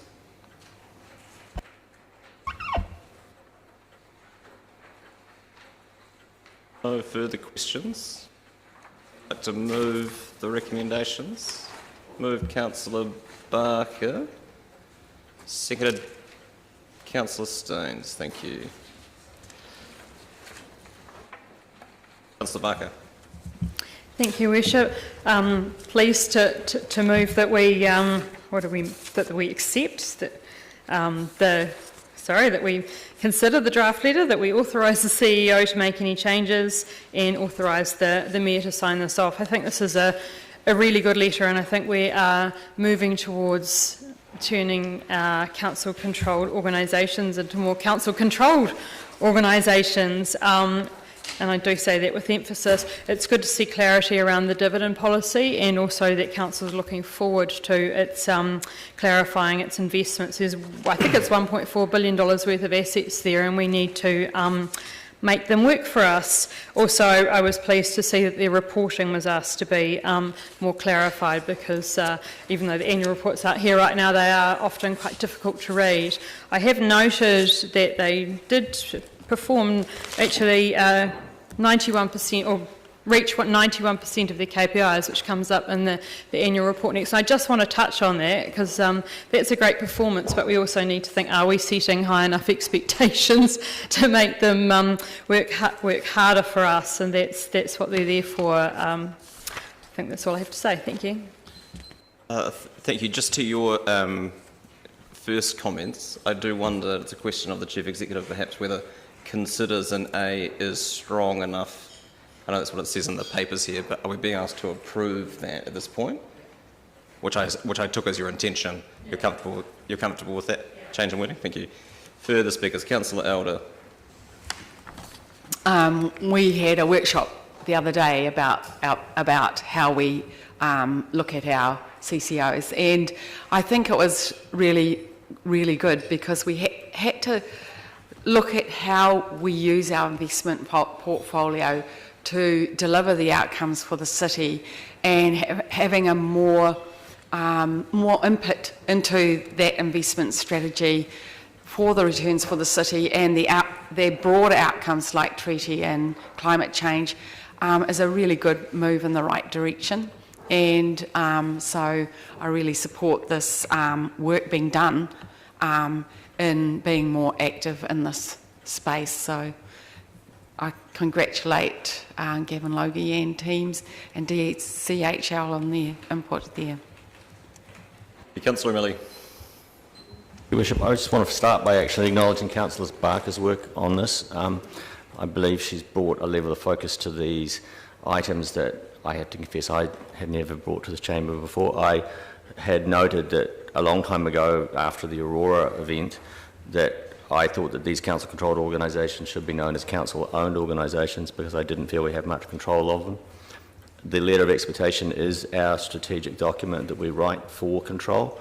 I believe that we as an organisation have taken more care and concentration around this document and the way we construct this and how we interact with our CCOs than we have in the past, and they are starting to become council-controlled organisations.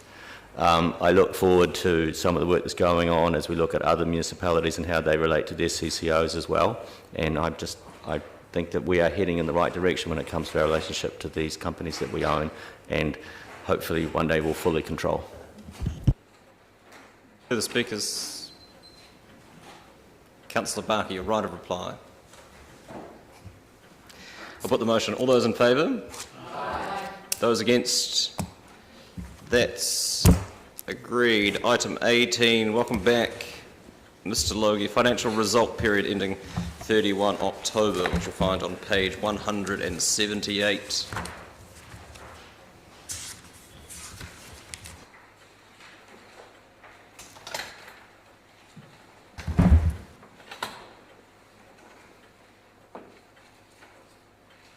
Take it as read.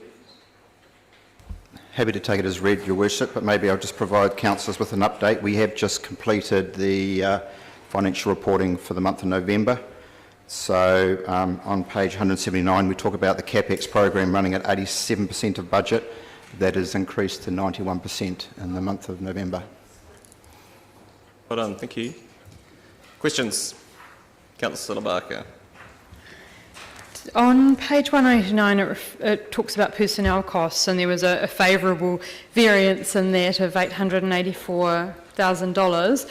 And I don't know if it's necessarily favourable because some of the work might be challenged, and I see there's 10 positions available on the council's website. Not that I'm doing an advertising for working for council.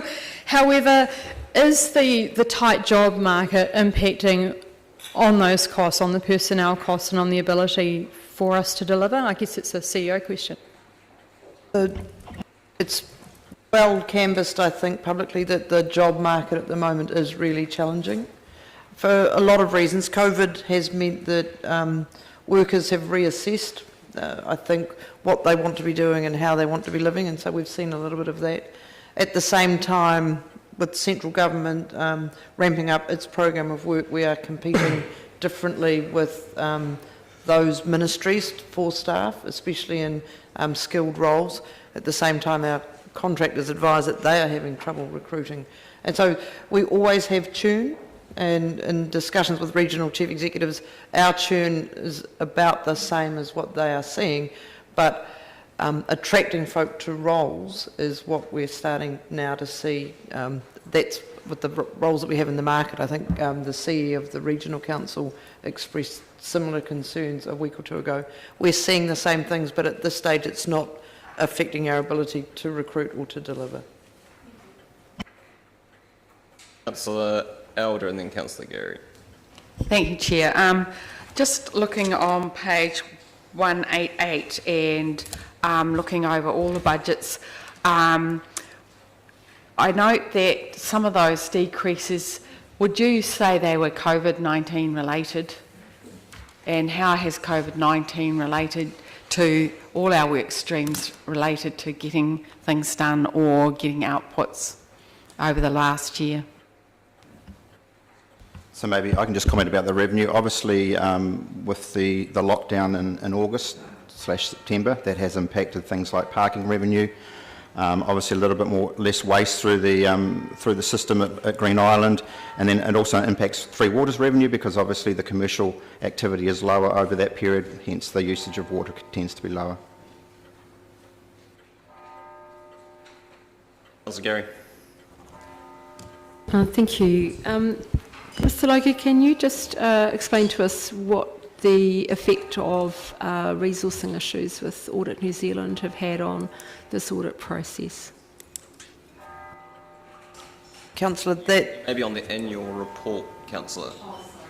I have another question. In terms of, this is to the CEO, in terms of the recruitment issues in a competitive market and with central government and their needs, just to further dive a little deeper into that, what factor, we may not be able to pay the same sort of salaries that central government are offering, what importance is there in terms of the livability of our city and those kinds of factors, and what other factors can you bring into it to attract people here? We're using all of those things, and so people generally choose to come to Dunedin for a variety of reasons. The livability of their city's one, families often another, the quality of life that they get to have, all of those things play a part. Remuneration is a factor as well in having interesting work. Councillor Lord. Yeah, look, I just had a question, Gavin, and I can't work the figures on my head, but it looks like what you've just told us in terms of November's CapEx, we must be at, 43 or 42 million or something like that now. And I just think what my question is to do with the efficiency. So we've always had staff and transportation, we've always had staff and water and property, but we have increased our wages bill in that area over the last few years. But I'm just thinking, I look at that and I think, well, to the end of November, 5 months, and our CapEx is greater than what it was in, say, 2013, 2014, some of those years through there when we were striving to get to the mid-30s. So what does that mean about the efficiency of what we're doing?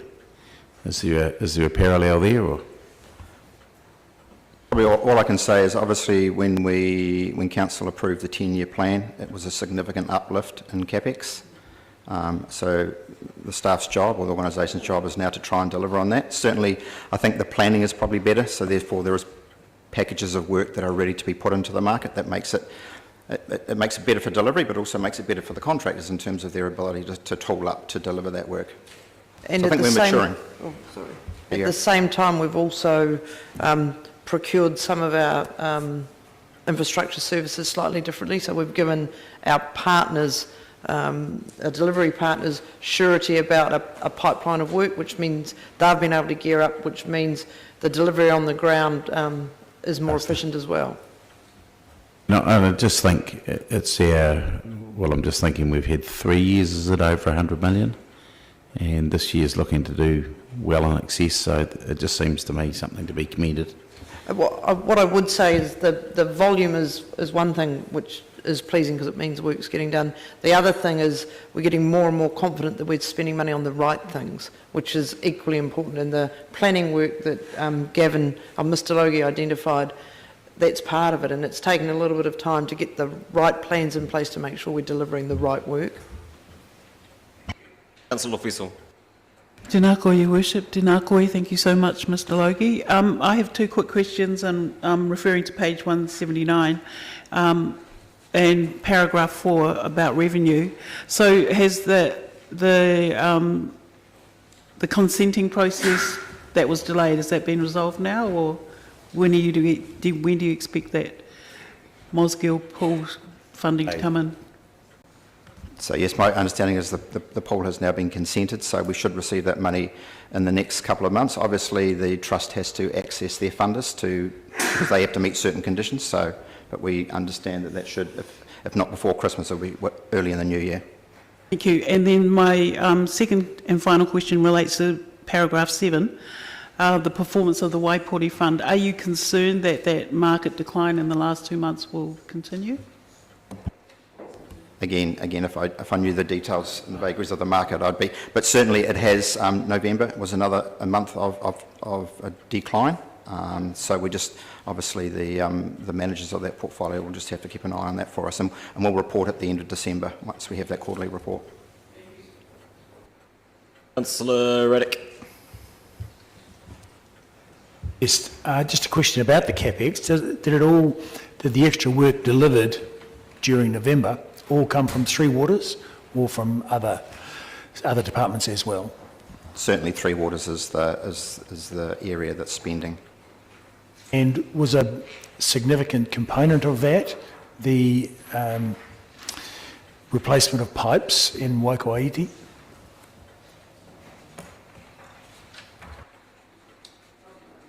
No, not for the November. That was primarily, most of that work was delivered last year.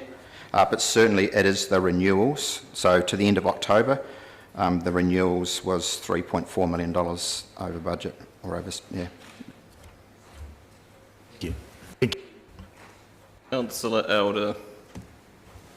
Thank you, Chair. Just a question related to efficiencies, and thanks to the council and staff for working on those long-term contracts with people who are providing services.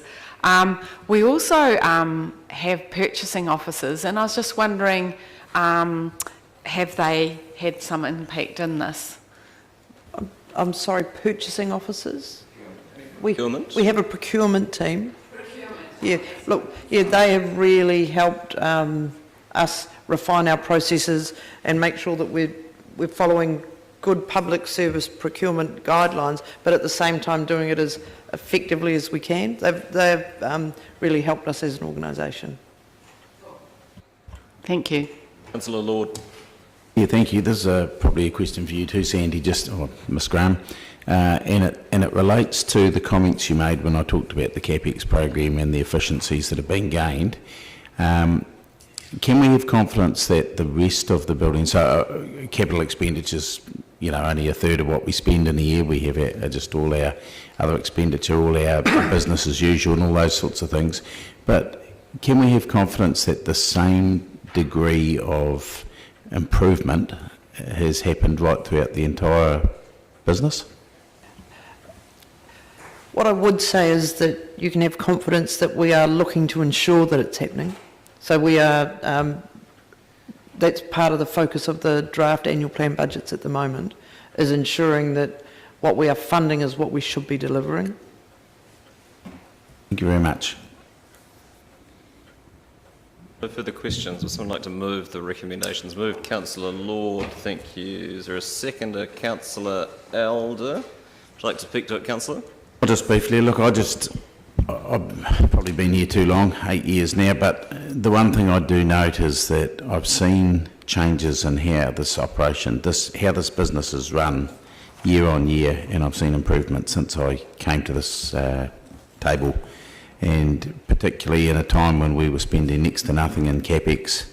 Now we're not only spending significantly more, but it's focused and dedicated, and it's going in the right places. I just see the maintenance around the city in a whole lot of areas. I see what we're doing with our property, our buildings, and also, look, right at the moment there's a slight loss to the end of October. I'm not unhappy with how these things are tracking, and I just think it's a credit to the organisation, and I'd like to take the credit for it and say it's all the councillors around this table, but in fact I think the reality is that we've had a good CEO for a number of years, and and with the work of Miss Graham and Mr Logie, that work is continuing to improve, and I just hope you can all support it. Councillor O'Malley. Your Worship, this item always kind of amuses me in that it invariably concentrates on the capital expenditure section of it. And it's always a good case for me as Chair of Infrastructure to have another speech. I want to acknowledge Mr Drew, actually, in his role here, and the formation of the Project Management Office and the awarding of the long-term contracts to suppliers to establish surety, because that has had it has a big influence on our ability to deliver. And in spite of the fact that when those long-term contracts were issued, it was actually reported as jobs for the boys after having to call around the council a number of people to say what was the purpose of this, and we said answer after answer after answer was job security and building up capability, until a councillor who was willing to say jobs for the boys was found, and then it became jobs for the boys. Looking out into the future, though, the ability to deliver is still hampered by the availability of qualified staff, and it will become a major recurring theme in infrastructure delivery programs into the future. And it is actually the biggest challenge that we face and the country faces going forward. So I anticipate that we will be a good performer in this environment for a while, but then we're going to find ourselves challenging, because if you look at our 10-year plan, our spend is going up during this whole 10-year period with the intention of being linked to the establishment of the ability to deliver. And it will be a challenge for staff and the CEO and Mr Drew to establish that capability as we keep moving forward. But congratulations on the work you've done to date. Thank you, Councillor Gary. Oh, thank you, Your Worship. I want to begin by congratulating the CEO and senior management team, and in particular I want to mention Mr Logie in that as well for the report. And I congratulate staff because of the direction of travel that this annual report reflects. Councillor, we're not on the annual report yet. We're on the financial reporting. Apologies, Your Worship. I'm one ahead of myself. Right, it's better than being behind. It is, indeed. I'll save my comments for the next item. That is fine. Further speakers on the financial reporting. Councillor Elder. I too want to congratulate the CEO and staff. Some really good decisions made. I think developing long-term contracts with contractors for a huge amount of work that needs to be done was an inspired piece of work, and is enabling that those contractors to build up their capacity, and even working in the same office to deliver the program has actually increased the amount of work to be done. Also, I think the procurement officers have made us a bit smarter in that space, and again we're looking at big numbers, and having procurement officers across this kind of work does create efficiencies and can also inform good decision making in our different departments. So I just want to say thank you for those decisions that have made us a bit smarter and more efficient, and have produced good results. And I too echo the concerns about being able to in the future get good staff, and I don't know whether we in fact talk to our local polytech and look at the gaps in what the future will be and how we might address those. Polytech. Councillor Lord, your right of reply. I'll put the motion. All those in favour? Aye. Those against? That's agreed. It's near enough to 12:15. I'm going to move that we adjourn the meeting until 1 o'clock. Seconded Councillor Staines. Thank you. All those in favour? Aye. Those against? That's agreed. Thanks.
30 June 2021. Mr. Logie, welcome.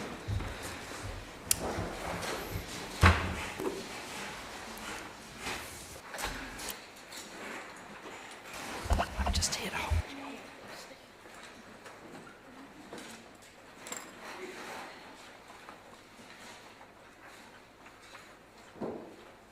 Anything by introduction from either of you? No.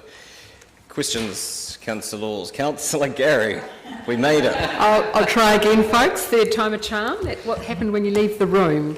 Mr. Logie, I was wanting to know what effect the resourcing issues with Audit New Zealand would have had on this process, please. So I believe the Auditor General has come out and publicly and stated the shortage of skilled resource in the auditor sector. The audit sector did rely heavily on labour from overseas. In terms of this year, certainly it has delayed our signing of these accounts. So we're actually signing at the same day as last year, whereas ideally we would have been signing these accounts potentially at the end of October going into November. So it has impacted. There are some things that had to be changed in the group accounts for DCHL, which has obviously flowed through us, so that has caused some delays in the process as well. But at the end of the day, the statutory deadline is the 31st of December, so we are still meeting the statutory deadline. Thank you. And the other question I had was, and forgive me if I've missed this in the report, but on page 193, the complete records of the complaints, that was related to the Palmerston North call centre, was it not? Just reminding myself. So on further investigation and the auditor this year providing us some additional information, it appears that potentially we need to look at our own reporting to make sure that it's done in line with the recommendations of the government from 2014. Okay, thank you.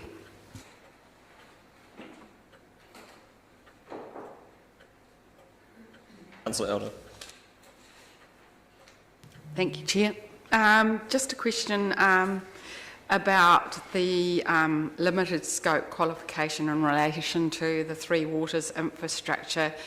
Could you comment on that and what we're looking at to manage this?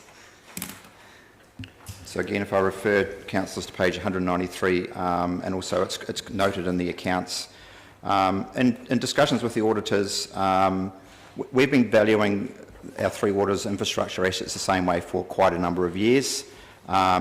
Going through the audit process this year has indicated that maybe we need to review that and make sure that it's still appropriate. And so what we're going to do is that myself, in conjunction with Simon, Mr. Drew, will work through a process where we engage a third-party expert, bearing in mind that our previous valuations have been reviewed by third-party experts, to just review our current methodology and say, is it still appropriate? And if it's not, what is it? Is there an alternative way of doing it? One of the challenges is you have to make sure that you use the right values. So if you were to use your current replacement value, that's based on a renewal, which tends to be relatively reactive, whereas when you're valuing the asset, you have to evaluate it on a basis of an optimised or a proactive methodology of renewing those pipes. So if you think about it, if you renew a 30-metre piece of pipe, or the unit cost of that would be a lot greater than if you renewed 3 kilometres. So it's making sure we choose the right value to put these in our box. And the other question was on page 193, just about the record of complaints and just how we might be looking at that as well. Again, that'll be some work for the Three Waters team in conjunction with the Customer Service Agency in terms of reviewing the regulations and ensuring we're compliant with them. Thank you. Councillor Barker. Thank you, Worship. In previous reports, we've had a summary of all of the group performance results. Is that going to be part of the report this time? So we would have, like, for example, 16 KPIs in water, for perhaps, and at the top there used to be a summary, achieved, not achieved. Is that going to go into this report as part of the finishing off? No, so the report as presented is the report that will be signed off. Sometimes when we're reviewing the annual report, we have to look at making sure we don't repeat ourselves. So the annual report's getting bigger and bigger as we add pages in. So it appears that section has been taken out on the basis that the information is already there. in terms of above it. Yeah, I guess as councillors we're receiving this report, so as personal question, that is a really useful part of the report, and I was disappointed to see that had gone because I had to go and count them all myself. My second question is just around the Māori stats, and which a lot of them have plummeted. When I look on page 13, which is we've got our summary of the community outcomes and indicators, and then we look at the statistics, and I went and looked at the 2019 statistics and saw that we had a 10%, this is for the Māori statistics, a 10% increase in people experiencing damp and mould in their homes, an 18% fall in residents' sense of community in their own neighbourhood, 10% drop in ability to cover costs of everyday needs, a 7% fall in rating Dunedin as creative, and a 15% in walk, cycle or jog to get to work. Now these are really concerning statistics. So have we analysed those, and are we looking at a way to address those? All of this, Councillor, speaks to the work that Ms Wikaira spoke to in two previous reports around looking at the residents' opinion survey and at the strategic refresh. And I think historically we haven't ever looked at these as we might. We've never taken them critically and said we're not achieving in this area, what do we need to do to remedy what's being the failing. And so part of Ms Wikaira's work will do that. Seems to me, because there's such a big fall, that that it is an area of concern that we probably need to address sooner rather than later. So would that be part of the urgency of the Forward Work programme? We are looking at the results in the round, and so what gets prioritised we still haven't determined, but we'll be looking at the annual plan budgets. The draft budgets will look at what work is being prioritised in the short term, but it's certainly something that we need to follow up on. Councillor Houlihan. Thank you. Because of Three Waters, will Audit New Zealand be asking all councils these questions around that? Sorry, Councillor, in relation to the... Just the questions around the Three Waters, and I wondered if they're sort of like a formatted question that they'll be asking all councils, or is it because around the Three Waters, I mean, because of the changes?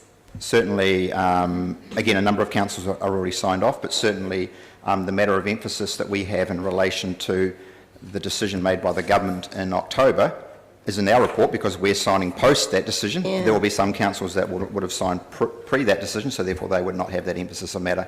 But certainly, I believe that Audit New Zealand, there is a specific focus on Three Waters, particularly when you're revaluing them on a regular basis. Does the government have any, is Audit New Zealand independent of the government, or does the government have any say in that? They are independent. Independent, that's what I thought. But I thought it was interesting how they were asking questions that might strengthen their case for Three Waters around how many, do they normally ask how many issues we might have with relating to complaints about water? So there's statutory requirements to do that reporting. So that's actually legislative. So all Audit New Zealand doing is auditing the statutory requirement for that reporting. Right, and we'd normally be asked that then, is that what you're saying? Yes. Yep. Okay. Oh, that's great. Thank you. I had one more question I was going to ask, and for the life of me, can I remember it? What was it? I was going to ask about... No, Councillor O'Malley. Thank you. Your Worship, my question's in attachment D on page 66. It's about Green Island landfill. And it's really about, I have a feeling your answer is going to be it's reallocation of spend, but there's about $350,000 extra spend on the landfill and transfer station, and then around about a almost equivalent reduction in spend in the aftercare, and that the reduction in spend is easy to understand. It's the capping of the completed area is going to be pushed into next year. Was that just moving a budget around, or are we looking in the future of a $430,000 overspend at Green Island? Probably an unfair question to ask at this moment, but... Again, probably a level of detail that I can't allude on. So, I mean, we can certainly get the Struck by waste the fact management that the team. number and the tally looks pretty similar. That it looks like it's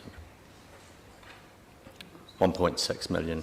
Mr. Drew may be able to provide some clarity. Through the chair.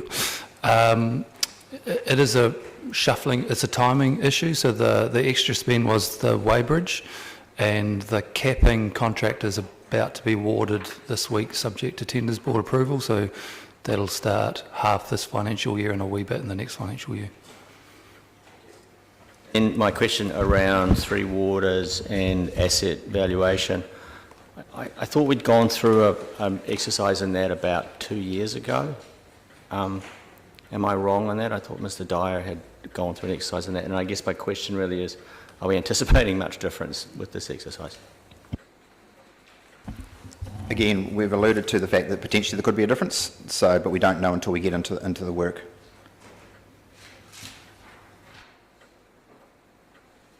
Councillor Houlihan. In the, I'm just looking for it where it is in here, but in the Audit New Zealand report, it makes a note about that, somewhere in here it says that we will do our business with probity, and I had to look that word up. I thought, oh, that's a good one.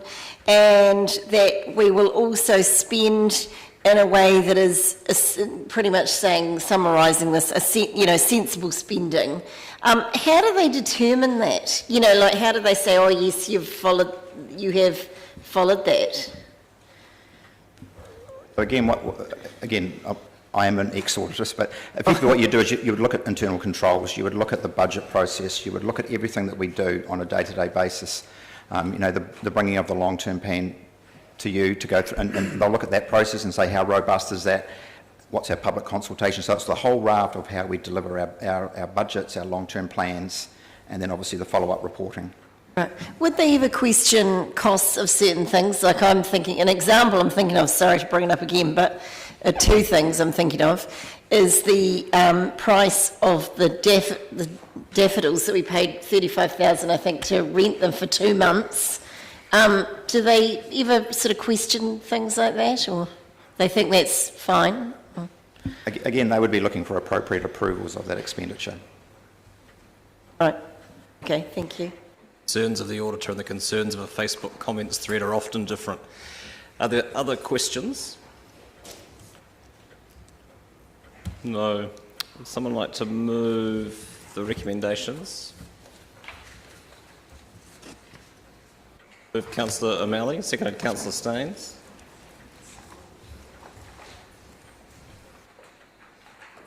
Speak to it. Speakers.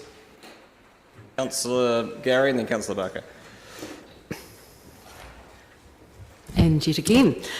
So I wanted to just reflect on this annual report and congratulate the CEO and ELT, and in particular Mr Logie. And I wanted to comment on the direction of travel, because we've had the ROS survey we've looked at today, and we've listened to the community, and we've listened to the community through the 10-year plan, and the annual report speaks of the capital expenditure on infrastructure. We still have a long way to go with that. And also, I was reflecting in the middle of a climate crisis as I watched, tornadoes, extreme weather events in the United States last night on television, and thinking about the courage some of our decisions have required around this table. Decisions as we move forward that are difficult and not necessarily popular. And so I think we should all be really proud around this table of decisions made over this year and of work done by our staff following those decisions, and the courage shown. It isn't necessarily going to be that it's popular, but there is evidence in this annual report of work that shows we have listened to our community, work that shows we have been responsible in terms of our decisions in the context of the things that I have just mentioned. Thank you. Councillor Barker.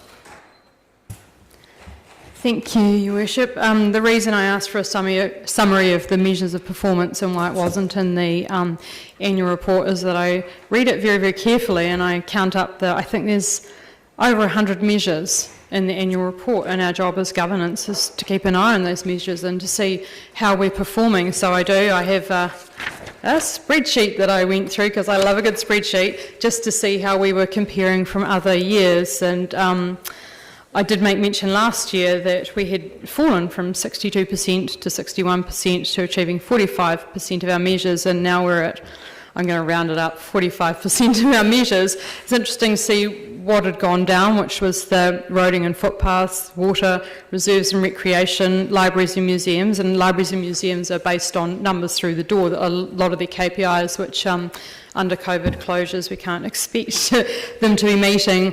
Up was sewage, stormwater, 100%, great score for there, and property were achieving a lot more of their measures. The same were regulatory waste in community and planning, and a shout out to their team, because I think they got 100% customer satisfaction, which is just fantastic for the people that they had interacted with. Economic development was the same number of measures achieved in governance. So we look at the ROS results, which do inform this. We look at our, what's the other one called? Quality of life survey.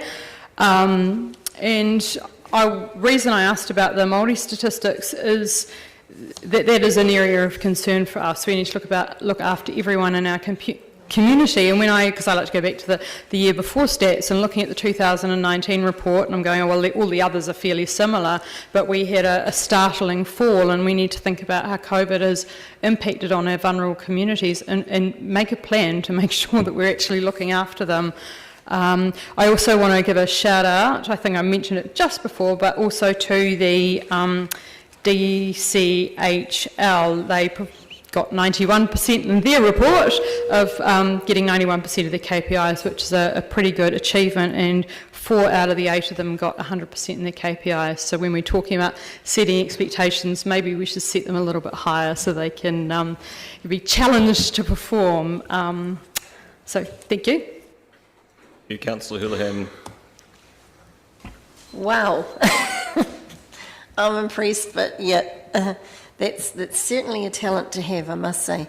So I just wanted to say thank you for all the work that's gone into this, and I think it's a good picture of what's been happening in our city. And we are, once again, you see that we've got growth, we've got pressure on certain areas, but something that I would really like us to focus on, because we do have lots of positives, I think we have heaps, but is that I do think we can be a bit more careful with our spending. And what I mean by that is, like, I don't know whether we do, 2 or 3 quotes for jobs when we get them done. I know things are different in councils rather than in business, but that would make sense to me.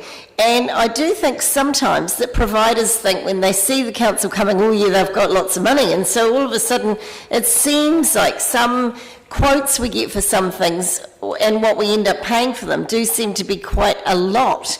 And I mean, that example I gave before, and I know when I raised it at the time, I got told, oh, don't you support artists? But I mean, I absolutely support artists, but any artist, I can tell you now, would say, flip, that's a lot of money to pay for an installation of tall daffodils. To rent them for 2 months, it was $35,000. For the job that was needed and why we got those, I think we could have done that way cheaper and with something completely different. But it doesn't mean we couldn't use, pay for art for something else, but for that job, I think it was a bit different. We're discussing the annual report for the financial year 20/21. So I know, if but you have examples to raise, it would probably be better to raise them from that financial year. Well, that's right, but I'm just talking about examples of where I feel that perhaps we could have had better sensible spend, and I think we do very well on a lot of things, so I don't want to sound like I'm being critical, but for example, some of our reports, when you find out how much we've actually paid for them, it's often a lot of money, and I think we need to review that. So, thank you. Further speakers? Are you reserving your right of reply, though? Yeah. First speakers, Councillor Raddick. Yeah. Careful how you wave that hand, sir. Yes. Brilliant slip. No, thank you for this report, ever comprehensive as it is, and in clear, I suppose, illustration of the massive amount of work that goes on within council. So this is, to me, a report of the council staff and the phenomenal activity that, as an institution, it undertakes on an ongoing annual basis, and all of the great work that is done out amongst our community and for our community. However, there is a disconnect between all of this great work that is done and the residents' opinion survey in a couple of areas, and those areas are the responsibility of councillors. And so it is, I think, in my opinion and observation, it is that residents' opinion dissatisfaction areas tend exemplify their dissatisfaction largely with councillors and the decisions made in this room.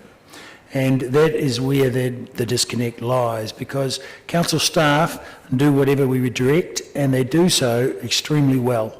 And I think I mentioned earlier the example of the roadworks rapidly in place at the moment, and in particularly in noticeable areas. More public and some of the arterial roads around the place that have been receiving attention, and I hope that that will go a long way to demonstrate to the population at large just how much work the council does, and that they are making, the council team are making a conscious effort to not only be doing the work, but to be seen to be doing the work. Now, I wish it could be the same, because we've had a series of decisions made by the council which run contrary to public opinion and are against what the majority of the community wants. And there are several, well-known examples of those without getting into illustrative examples. However, we also are now in this meeting, in this council meeting that we're having today, talking about our well-being and our 4 well-beings and our 8 strategies as we feed them back into the strategic review. And critical to that is the fact that the community, we need to take the community with us and have them involved in the decision making. So they feel they are not being listened to. So I have no doubt, I believe Dunedin deserves to have the community cared about, listened to and acted upon. Now, I have no doubt that everyone here cares about the community, but the perception in the community is that they are not listened to, and consequently they do not see enough actions that exemplify the things that they are raising, the questions that they are raising and the concerns that they have. So I would like to think that we are moving, especially with our strategic review, in a direction where we're more likely to take the community with us and more responsive to what they are actually saying.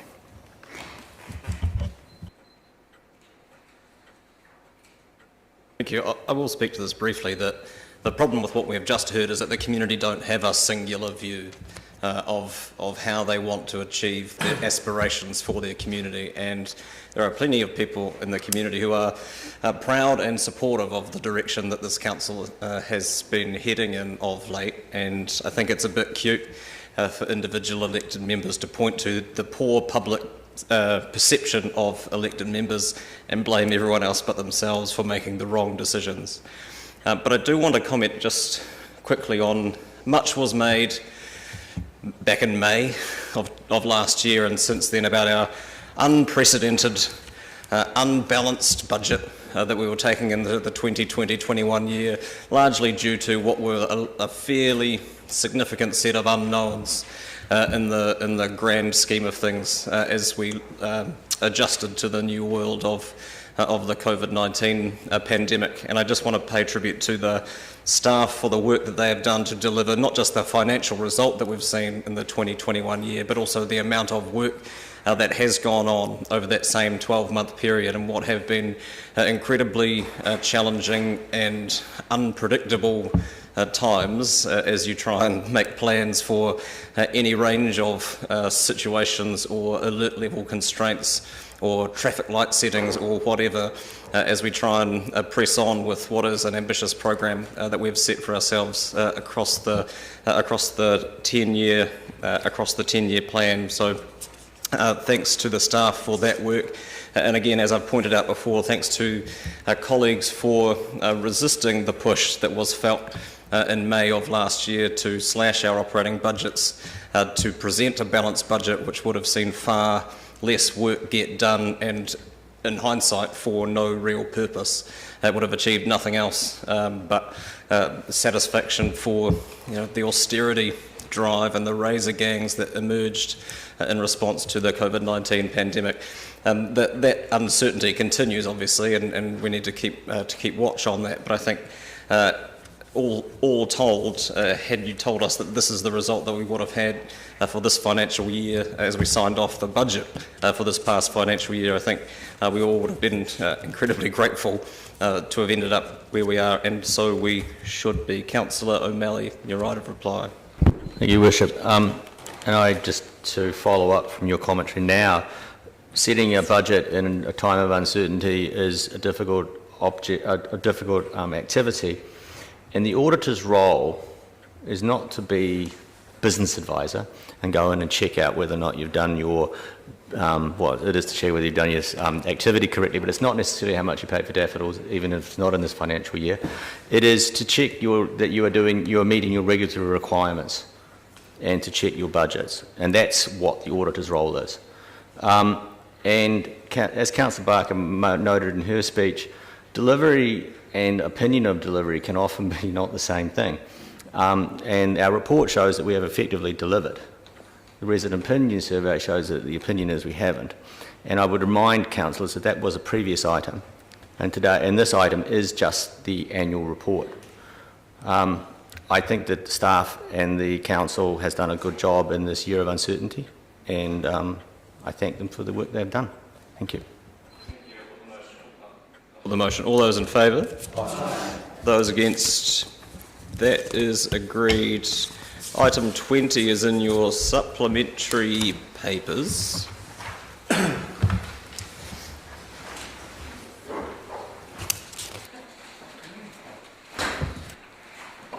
Welcome, Mr. Graham and Mr. Pickford.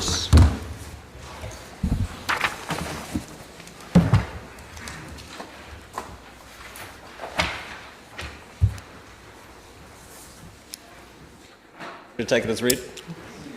Questions, councillors. Councillor Lofiso. Tēnā koe, Your Worship. Tēnā korua. Thank you so much. I'm just being trivial in lots of ways, so aroha mai, sorry for that. Page 5, the Reserves Act 1977, and I totally understand that the criteria have been met, but has there been a case before where the criteria in this instance has not been met? Short answer, not to my recollection. Or were it the case that the criteria weren't met, would the paper make it as far as this meeting for decision? I don't believe we would trouble you. Too kind. Further questions? There are none. It's been moved by Councillor Lord from memory, seconded Councillor Elder. Would you like to speak to it? At least it's... Further speakers? I'll put it. All those in favour? Aye. Those against? That's agreed. I'll further move that, per the order paper, move that we exclude the public from the following part of the meeting as detailed in the agenda, and that the meeting adjourn so that members of the public may leave. Seconded Councillor Gary. All those in favour? Those against? That's agreed. Thank you.